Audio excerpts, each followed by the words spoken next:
താഴെ ഇറങ്ങി P N Abdul Latheef മദനിയെ വിളിച്ചു. പി എൻ ഇങ്ങനെ സംഭവിച്ചു. ഏക സ്വരത്തിൽ സക്കരിയ എന്റെ കൂടെയുണ്ട്, ഫോൺ കൊടുത്തു. രണ്ടുപേരും സംസാരിച്ചു. എന്റെ കൂടെ വണ്ടിയിൽ വന്ന് കൊണ്ടോട്ടിയിൽ നിന്ന് സക്കരിയ ഭാര്യയെ വണ്ടിയിൽ കയറ്റി.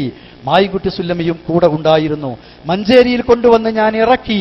ഇറങ്ങുമ്പോൾ പറഞ്ഞു, സക്കരിയ, ഇന്ന് ഇത് ഒപ്പുവെച്ച ഈ മാനസികാവസ്ഥ തുടരണം. നിനക്ക് ഫോൺ വരും, സമ്മർദ്ദങ്ങളുണ്ടാകും, നീ അതിന് വഴങ്ങരുത്. ഈ പ്രസ്ഥാനത്തിന്റെ ആദർശത്തിന് വേണ്ടി നീ നിലക്കൊള്ളണം. ഈ ബോധത്തിൽ നീ നിലക്കൊള്ളണം സക്കരിയ. കൈപിടിച്ചുകൊണ്ട് കാറിലിരുന്ന ഞാൻ പുറത്തിറങ്ങിയ സക്കരിയയുടെ കൈപിടിച്ചുകൊണ്ട് പറഞ്ഞു, വളരെ വളരെ വളരെ നിഷ്കളങ്കമായി അന്നത്തെ വാക്ക് ഞാൻ വിശ്വസിക്കുന്നു, ആത്മാർത്ഥമായി സക്കരിയ വിനയത്തോടെ പറഞ്ഞു, സർ ഞാൻ സൂക്ഷിക്കും എന്ന് പറഞ്ഞു. മായിൻകുട്ടി സുല്ലമി കാറിലിരുന്നതിന് സാക്ഷിയാണ്. അങ്ങനെയാണ് പിരിഞ്ഞത്. നിങ്ങൾ ചോദിച്ചു നോക്കൂ, അനസ് മൗലവിയോട്, മുനീർ മദനിയോട്, ഫൈസൽ മുസ്ലിയാരോട്, ഹനീഫ് കായക്കടിയോട്, ഇവരെയൊക്കെ ഞാൻ അന്ന് ഫോൺ വിളിച്ചു. സക്കരിയയെ നിങ്ങൾ വിളിക്കണം, അവനെ വഴിതെറ്റിക്കുന്നവർക്ക് വിട്ടുകൊടുക്കരുത്, അവൻ നമ്മോടൊപ്പം നിൽക്കണം. അതുകൊണ്ട് നമുക്കിനി കൂടിയിരിക്കണം ഇടയ്ക്കിടക്ക്. നിങ്ങൾ വിളിച്ചോളൂ, ഞാനും വരും. 2 ദിവസത്തിനകം കൂടിയിരിക്കണം. ഫൈസൽ മുസ്ലിയാർ വിളിച്ചു, അനസ് മൗലവി വിളിച്ചു, മുനീർ മദനി വിളിച്ചു. പക്ഷേ അവന്റെ ചുറ്റുമുള്ള ആ ആളുകളുടെ പിടിയിൽ തന്നെ വീണ്ടും അവൻ ഒതുങ്ങാൻ തീരുമാനിച്ചു. ഇതാണ് സംഭവിച്ചത്. അങ്ങനെയാണ് അടുത്ത രംഗം മദീനത്തുൽ പുളിക്കൽ വെച്ച് നടന്നിട്ടുള്ള ലൈറ്റ് എക്സിബിഷൻ പങ്കെടുത്ത പലരും ഉണ്ടാവും. പടെ സക്കരിയാന്റെ പ്രസംഗം വല്ലാത്ത 5 ദിവസത്തെ ഗംഭീരമായ പരിപാടി, അതിഗംഭീരമായ പരിപാടി. സമാപന സമ്മേളനം TP ഉദ്ഘാടനം ചെയ്തത്. അവിടെ താജുദ്ദീൻ, അനസ് മൗലവി, ഹനീഫ് കായക്കൊടി, മജീദ് സ്വലാഹി, സക്കരിയ സ്വലാഹി, ഞങ്ങളൊക്കെ അവിടെ പ്രസംഗിക്കാൻ. ഞാനാണ് അവസാനം. അപ്പൊ സക്കരിയ പ്രസംഗിക്കുന്നതിന്റെ തൊട്ടുമുമ്പ് ഞാൻ അവിടെ എത്തി. PN വിളിച്ചു, ഞാൻ സ്റ്റേജിൽ കയറിയിരുന്നു. സക്കരിയ തുടങ്ങി, എന്നോട് പറഞ്ഞു, ഞാൻ എല്ലാവരോടും പറഞ്ഞു ആ മറ്റേ തർക്കത്തിലുള്ള വിഷയം അത് ഇവിടെ പറയരുത്. എല്ലാവരും അനസ് പിന്നെ ഹനീഫിയും ഇവരൊക്കെ അത് പാലിച്ചു, വളരെ നന്നായിട്ടുണ്ട്. സക്കരിയാനോട് ഞാൻ പറഞ്ഞിട്ടുണ്ട് ഇത് പറയരുത്. അതുപോലെ സലഫി പ്രസംഗിക്കുമ്പോൾ ഈ വിഷയത്തിൽ ഞങ്ങളെ ഭിന്നിപ്പിക്കാൻ വേണ്ടി നിങ്ങൾ ശ്രമിക്കണ്ട എന്ന് നമ്മളെ മടവൂരിയാൾക്കൊരു താക്കീത്, അതിനൊരു വിരോധമല്ല എന്ന് ഞാൻ പറഞ്ഞു. പക്ഷേ പ്രസംഗം കുറച്ചാണ് കഴിഞ്ഞപ്പോൾ ഞാൻ പറഞ്ഞില്ല, കോയലിൻ്റെ ഉള്ളിൽ നിന്ന് എടുത്താൽ അങ്ങോട്ട് പോകുമെന്ന് പറഞ്ഞ പോലെ കോയലിൻ്റെ ഉള്ളിൽ നിന്ന് എടുത്ത് അതങ്ങനെ വളയണ്. പിന്നെ മൂപ്പര് ജമിയത്തിന്റെ ആദർശത്തിനും ജമിയത്തിന്റെ നിലപാടിനും വിരുദ്ധമായ പ്രസംഗം. ഞാൻ എന്ത് ചെയ്യും? ഞാൻ അവിടെ മിണ്ടാതിരുന്ന പുളിക്കക്കാർക്ക് വലിയ ആദർശത്തിൽ കാണിച്ചതൊന്നും ഇല്ലാത്തവർക്ക് എല്ലാവർക്കും ഞാൻ പറയണില്ല, എന്നോട് വലിയ ഇഷ്ടമാവും. അങ്ങനെയൊക്കെ ആയിട്ടും സലഫി എന്തൊരു മാന്യത കാണിച്ചു.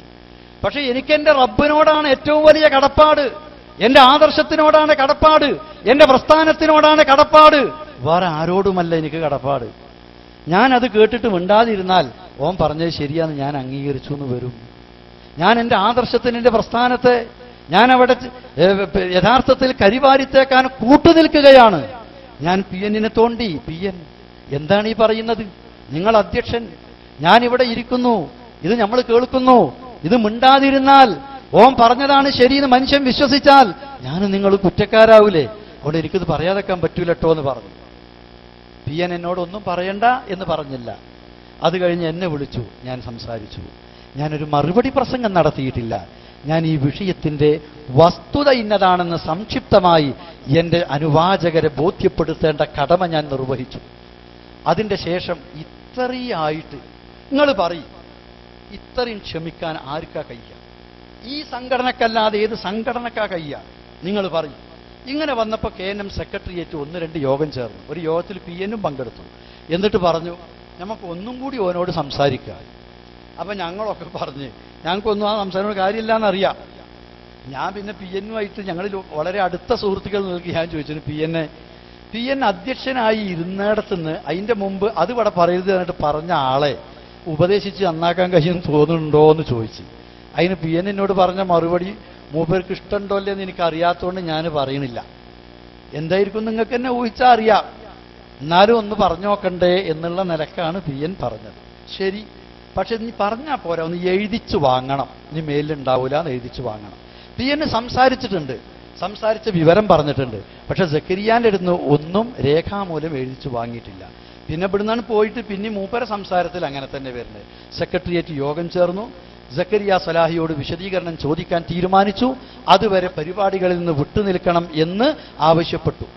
പക്ഷെ സക്കരിയ സ്വലാഹി 15 ദിവസത്തിനകം വരണമെന്നാണ്. മൂപ്പര് കുവൈത്തിൽ നിന്ന് ഖത്തറിൽ നിന്ന് സൗദി, അങ്ങനെ 2 മാസം കഴിഞ്ഞിട്ടാണ് ഇവിടെ വരുന്നത്. അതിനിടയ്ക്ക് 15ാമത്തെ ദിവസം ഒരു കത്ത് വന്നു മെയിലിൽ. വിദേശത്താണ്, കത്ത് കിട്ടിയത് വീട്ടിൽ നിന്ന് അറിഞ്ഞിരുന്നു. പക്ഷെ ഞാൻ തിരിച്ചു വന്നതിൻ്റെ ശേഷം വിശദീകരണം നൽകാൻ മതി, അത്രയായല്ലോ. പക്ഷെ അത് ലംഘിച്ചു. ഖത്തറിൽ അവിടെ പ്രസംഗിച്ചു, സൗദിയിലും പ്രസംഗിച്ചു. ഇവിടെ നാട്ടിൽ തിരിച്ചെത്തി. 5-ാം തീയതി ഡേറ്റ് ഇട്ടൊരു കത്തുണ്ട്. 21-ാം തീയതി ആ കത്ത് മദനിയുടെ കയ്യിൽ കിട്ടുന്നത്. ഏതായിരുന്നാലും 22-ാം തീയതി സക്കരിയ സ്വലാഹിയെ വിളിച്ചു, മൊഴിയെടുത്തു. ആ മൊഴി വളരെ കൃത്യമാണ്. അദ്ദേഹത്തിൻ്റെ അടുക്കൽ സംഭവിച്ചിട്ടുള്ള ആദർശ വ്യതിയാനം, സംഘടനയുടെ അച്ചടക്ക ലംഘനം, 6 ചോദ്യം, 6 ചോദ്യത്തിനുള്ള മറുപടി, ഇതൊക്കെ ഇനിയും ആവശ്യമായാൽ അച്ചടിച്ച് നിങ്ങളുടെ കൈകളിൽ കിട്ടും ആധികാരികമായി. അവിടേക്ക് ഇനിയും ഈ രംഗം കൊണ്ടുപോകരുത് എന്നേ ഉള്ളൂ. അതിൻ്റെ അടിസ്ഥാനത്തിൽ ഞങ്ങൾ പിന്നെ ആവശ്യമായ രേഖകൾ 6 കൊല്ലത്തെ മിനിറ്റ്സും പ്രസംഗങ്ങളും ലേഖനങ്ങളും അഭിമുഖങ്ങളും ഒക്കെ പരിശോധിച്ചു. ഇതൊക്കെ കഴിഞ്ഞിട്ട് ആ റിപ്പോർട്ട് സമർപ്പിച്ചു. ആ റിപ്പോർട്ടിൽ ഞങ്ങൾ ആവശ്യപ്പെട്ടത് ഇതൊക്കെയാണെങ്കിലും ആ മൊഴിയെടുക്കുന്നിടത്തും സക്കരിയ സ്വലാഹി സമ്മതിച്ചു ഷിർക്കാണ് എന്ന്. ഇത് പരിഗണിച്ച് 6 മാസം അയാളുടെ പ്രസംഗങ്ങൾ നിരീക്ഷണ വിധേയമായിരിക്കുക. അതിനു മുമ്പ് ഷിർക്കാന്ന് പറയാ, പിന്നെ ഷിർക്കല്ല എന്ന് പറയാ, മാറ്റി പറയാ, തിരുത്തി പറയാ. ഈ പ്രവണത ഒഴിവാക്കാൻ വേണ്ടി അയാൾ എന്ത് ചെയ്യണം? ഷിർക്കാണെന്ന് വ്യക്തമായി എഴുതി അത് ജമിയത്ത് KNM-നെ ഏൽപ്പിച്ച് ജമിയത്ത് പരിശോധിച്ച് വിചിന്തനത്തിൽ പ്രസിദ്ധീകരിക്കണം. അത് പ്രസംഗിക്കുകയും വേണം. ഇതാണ് കർക്കശമായ നടപടി എന്നൊക്കെ മൂപ്പര്. അതെന്ത് കാർക്കശി അത്? അയാൾക്കും പരലോകത്ത് നന്നാകാം, ഈ ആദർശത്തിനും പ്രസ്ഥാനത്തിനും രക്ഷ.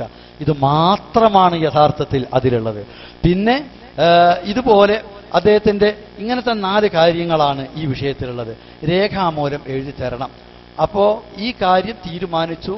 അത് വാസ്തവത്തിൽ എക്സിക്യൂട്ടീവിന്റെ വികാരം ഈ 6 കൊല്ലമായിട്ട് തിരുത്താത്ത ആളെ എങ്ങനെ 6 മാസം കൊണ്ട് തിരുത്തും? അതിലൊന്നും വലിയ കഴമ്പില്ലാണ്ട് ഇപ്പം തന്നെ നടപടിയെടുക്കാന്നുള്ള വികാരമാണെങ്കിലും തീരുമാനം അവസാനം ഇങ്ങനെ തന്നെ ആയി. ആ തീരുമാനം അനുസരിച്ച് സക്കരിയ സ്വലാഹിയെ വിളിച്ചു. അതാണ് അടുത്ത നടപടി. വന്നു. KNM പ്രസിഡന്റ് TP തന്നെ ആ നടപടി തീരുമാനം 4 കാര്യം വായിച്ചു കേൾപ്പിച്ചു.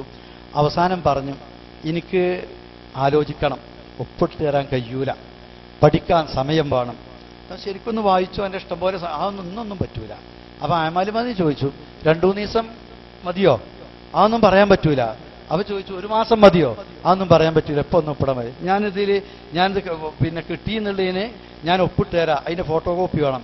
ആ ഫോട്ടോ കോപ്പി വാങ്ങിയത് ഇതിൽ മൂപ്പർക്ക് പ്രസിദ്ധീകരിക്കാനാന്നുള്ളത് ഇത് കിട്ടിയവർക്കൊക്കെ അറിയാലോ. അപ്പോൾ ഇതിലുണ്ടാ തീരുമാനങ്ങൾ, 4 തീരുമാനങ്ങൾ ഏതാന്നുള്ളത്. അപ്പോൾ ഇങ്ങനെ മൂപ്പർ അതും വാങ്ങി. അപ്പോൾ TP പറഞ്ഞു, സക്കരിയ അനന്തമായി നീണ്ടുപോകാൻ പറ്റൂല കേട്ടോ, സംഘടനയ്ക്ക് അതിൻ്റെ തീരുമാനങ്ങൾ എടുക്കേണ്ടി വരും. അതേപോലെ തന്നെ ഇത് തീരുമാനത്തിലെത്തുന്നത് വരെ ഇതുവരെയുള്ള എല്ലാ നടപടികളും ബാധകമാണ് എന്ന് പറഞ്ഞാൽ പ്രസംഗത്തിനും മറ്റൊന്നും പോകരുത്. സർ എന്ന് പറഞ്ഞിട്ടാണ് അവിടുന്ന് ഇറങ്ങിയത്. അത് കഴിഞ്ഞ് അടുത്ത നടപടി എന്താ അറിയോ? സക്കരിയ സ്വലാഹി ചെലൂര്, പുത്തനത്താണിക്കടുത്ത് ചെലൂരിൽ പ്രസംഗിക്കുകയാണ്. ആ പ്രസംഗം പൊതു സ്റ്റേജിൽ, അത് തന്നെ ബൈലക്സിൽ മാലോകര് മുഴുവൻ കേൾക്കെ ഞാനും ബൈലക്സിൽ നിന്നത് കേട്ടു. തിരുത്തപ്പെടേണ്ട ധാരണകൾ. ഏതാ തിരുത്തേണ്ട ധാരണ? ജിന്നിനോട് സഹായം ചോദിക്കുന്നത് ശിർക്കാകുന്നു എന്ന് സക്കരിയ സ്വലാഹി തന്നെ എഴുതി ഒപ്പിട്ട് തന്ന എൻ്റെ വാദം അതാണ് എന്നത് പത്രങ്ങളിൽ പ്രസിദ്ധീകരിക്കുന്ന ആ വാദം അത് തിരുത്തപ്പെടേണ്ട വാദമാണ് എന്നാണ് പ്രസംഗിച്ചത്. മാത്രമല്ല KNM-നെ ജമിയത്തിനെ പരിഹസിച്ചുകൊണ്ട് KNM ഭരണസമിതിയുടെ തീരുമാനത്തെ പരിഹസിച്ചുകൊണ്ട് പറഞ്ഞു, ഇത് ശിർക്കാന്ന് എഴുതി ഒപ്പിട്ട് കൊടുത്തിട്ടില്ലെങ്കിൽ ഒരു പുറത്താക്കുന്ന അപ്പൊ പറയണത് എന്ന് പറഞ്ഞ് ഭരണസമിതിയെ പരിഹസിക്കുകയും ചെയ്തു. നിങ്ങൾ പറ, ഇനി എന്ത് ചെയ്യണം? ഇത്ര ആയപ്പോൾ KNM ഉപനിർവാഹക സെക്രട്ടേറിയറ്റ് യോഗം ചേർന്നു. ഈ കാര്യം ചർച്ച ചെയ്തു. ആ റിപ്പോർട്ട് എക്സിക്യൂട്ടീവ് വിളിച്ച് ആ ഭരണസമിതിയിൽ സമർപ്പിച്ചു. ഭരണസമിതി സക്കരിയ സ്വലാഹിയെ സംഘടനയിൽ നിന്ന് മാറ്റി നിർത്താൻ തീരുമാനിച്ചു. ഇനി ഏത് മേശന്റെ ചുറ്റുമായി ഇരിക്കേണ്ടത്, എന്താ എഴുതി ചോദിക്കേണ്ടത്, എന്ത് ചർച്ച നടത്തേണ്ടത്, എന്ത് അവസര കൊടുക്കേണ്ടത്, എത്ര വട്ടാ കൊടുത്തത്, ഇനി കൊടുക്കണമെന്ന് ആരെങ്കിലും പറയോ? ഈ വക കാര്യങ്ങളൊക്കെ മറച്ചു വെച്ചുകൊണ്ട് സാധാരണക്കാരെ തെറ്റിദ്ധരിപ്പിക്കുന്ന നിലക്കാണ് യഥാർത്ഥത്തിൽ അദ്ദേഹത്തിന്റെ സംസാരങ്ങൾ നടക്കുന്നത്. വസ്തുതകൾ സത്യസന്ധമായി നിഷ്പക്ഷമായി മതം പ്രമാണങ്ങളിൽ നിന്ന്, ഖുർആൻ, സഹീഹായ ഹദീസ് ഇവയിൽ നിന്ന് നേരിട്ട് സ്വീകരിച്ച് കാലകളും തീലകളും കള്ള ഹദീസുകളും ദുർന്യായങ്ങളും വെടിഞ്ഞ് നീങ്ങുക. അതിനുള്ള തൗഫീഖ് അല്ലാഹു നമുക്ക് നൽകട്ടെ. നമ്മിൽ നിന്ന് പിരിഞ്ഞുപോയ സഹോദരന്മാർക്ക് ഈ ആദർശം സ്വീകരിച്ച് ആദർശം ഉൾക്കൊണ്ട് ഈ പ്രസ്ഥാനത്തിലേക്ക് കടന്നു വരാനുള്ള സൽബുദ്ധി ഞങ്ങളുടെ നാഥ നീ നൽകണമേ. വസല്ലല്ലാഹു വസല്ലം അലാ നബീന മുഹമ്മദ് വആലിഹി വസഹാബത്തി അജ്മഈൻ. ഒരാഴ്ച മുമ്പ് ഈ ഹാളിൽ വെച്ച് നേതൃത്വത്തിനെതിരിലും സംഘടനക്കെതിരിലും നമ്മുടെ ആദർശ കൂട്ടായ്മക്കെതിരിലും ഒരൊറ്റപ്പെട്ട ശബ്ദം നിങ്ങൾ കേൾക്കുകയുണ്ടായി. ഒരുപാട് ആളുകൾ ആവശ്യത്തോടെ അത് കേൾക്കാൻ വന്നിട്ടുണ്ടാകാം, എനിക്കറിഞ്ഞുകൂടാ. പക്ഷേ എന്തായിരുന്നു ആ ശബ്ദം? ഈ മഹത്തായ പ്രസ്ഥാനത്തിന് എതിരിലായിരുന്നു ആ ശബ്ദം. നിങ്ങൾ ആത്മാർത്ഥമായി ചിന്തിക്കണം, ഏതാണ് ഈ പ്രസ്ഥാനം? ഏതാണ് ഈ കേരള ജമിയത്തുൽ ഉലമ? ഏതാണ് കേരള നദുവത്തുൽ മുജാഹിദീൻ? എന്നെപ്പോലെയുള്ള നിസ്സാരന്മാരായ ആളുകളുടെ ഒരു കൂട്ടായ്മയാണോ അത്? അല്ല. ആ മഹത്തായ പ്രസ്ഥാനമാണ് ഒരു നൂറ്റാണ്ട് കാലം ഇവിടെ അള്ളാഹുവിൻ്റെ ദീനിൻ്റെ പ്രമാണങ്ങളിലൂടെ ഖുർആനും സുന്നത്തും അനുസരിച്ച് നിങ്ങളുടെ ഭിന്നിപ്പുണ്ടാകുമ്പോൾ ആ ഖുർആനിലേക്കും സുന്നത്തിലേക്കും മടങ്ങി അതിനെ മുറുകെ പിടിച്ചുകൊണ്ട് നിങ്ങൾ ജീവിക്കണം എന്ന പ്രവാചകന്റെ ഉപദേശം, പ്രവാചകന്റെ വസിയ്യത്ത് അവസാനത്തെ അത് സ്വീകരിച്ചുകൊണ്ട് കേരളത്തിൽ തൗഹീദിലേക്ക് പ്രബോധനം ചെയ്ത, അതിന് നേതൃത്വം നൽകിയ ഒരു സംഘടിത ശക്തിയാണ് കേരള ജമിയത്തുൽ ഉലമ. ലോകത്ത് തന്നെ മാതൃകാപരമാണ്. അതിൻ്റെ മുൻഗാമികളായ ആളുകളെ നാം ഓർക്കുന്നു. കഴിഞ്ഞ കാലഘട്ടങ്ങളിൽ പ്രായമായ ആളുകളുണ്ടല്ലോ ഇവിടെ, ഭൗതികമായി ഒന്നും ആലോചിക്കാതെ, ഒന്നും ഒരു താല്പര്യവുമില്ലാതെ ആ ജമിയത്തുൽ ഉലമയെ അവർ കാത്ത് രക്ഷിച്ചു.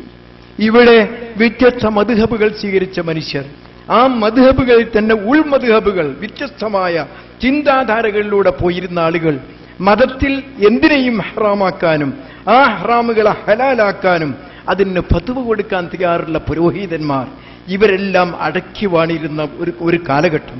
അതിനെതിരിൽ ഒറ്റപ്പെട്ട ശബ്ദമായി നമ്മുടെ മഹാന്മാരായ പണ്ഡിതന്മാർ തൗഹീദിലേക്ക് ജനങ്ങളെ ക്ഷണിച്ചു. അതിനടിസ്ഥാനമായി ഖുർആനും സുന്നത്തും അവർ കേൾപ്പിച്ചു. അതിന് സംവാദങ്ങളുണ്ടായി, വാദപ്രതിവാദങ്ങളുണ്ടായി. നേരം പുലരുപോലും അവർ അതിനുവേണ്ടി അധ്വാനിച്ചു. അതിനുവേണ്ടിയുള്ള കൂട്ടായ്മകൾ ഇവിടെ ഉണ്ടായി. മഹാന്മാരായ പണ്ഡിതന്മാരെ നിങ്ങൾ ഓർക്കൂ. പ്രായമുള്ള ആളുകൾക്ക് ഓർമ്മയുള്ള പണ്ഡിതന്മാരെ നിങ്ങൾ മനസ്സിൽ ഓർക്കുക. അവർ ഈ സമൂഹത്തിന് വേണ്ടി ചെയ്ത സേവനങ്ങൾ, അവർ സമൂഹത്തെ പഠിപ്പിച്ച മഹത്തായ ആദർശം നിങ്ങൾ ഓർക്കുക. അങ്ങനെ അവർ പടുത്തുയർത്തിയ ഒരു പ്രസ്ഥാനം, അവർ നിലനിർത്തിയ ഒരു പ്രസ്ഥാനം, അതിനുവേണ്ടി രക്തസാക്ഷിത്വം വഹിക്കാൻ പോലും തയ്യാറായ അനവധി ആളുകൾ ത്യാഗം ഭരിച്ചുണ്ടാക്കിയ ആ മഹത്തായ ഇൽമി സംഘടന ഈ ലോകത്ത് തന്നെ മാതൃകാപരമായ ജമിയത്തുൽ ഉലമ നിൽക്കുകയാണ്. അതായിരുന്നു കേരള നദുവത്തുൽ മുജാഹിദീൻ ഇന്ന് നിർവഹിക്കുന്ന ദൗത്യം കൂടി ഏറ്റെടുത്തിരുന്നത്. എനിക്കറിയാം, 958 ഈ പ്രസ്ഥാനവുമായി എനിക്ക് ആദർശപരമായ അടുപ്പമുണ്ടായ വിദ്യാർത്ഥിയായിരുന്ന കാലഘട്ടം. മഹാനായ സെയ്ദ് മൗലവി, ഞാൻ മുമ്പ് പലപ്പോഴും അനുസ്മരിച്ചതാണ്, സെയ്ദ് മൗലവിയുടെ പ്രഭാഷണം കേട്ട് പരിവർത്തന മാറ്റങ്ങളുണ്ടായി. ഞാൻ പുളിക്കൽ അറബിക് കോളേജിൽ ചെന്നപ്പോൾ അവിടെ കേരള ജമിയത്തുൽ ഉലമയുടെ ആസ്ഥാനമാണത്.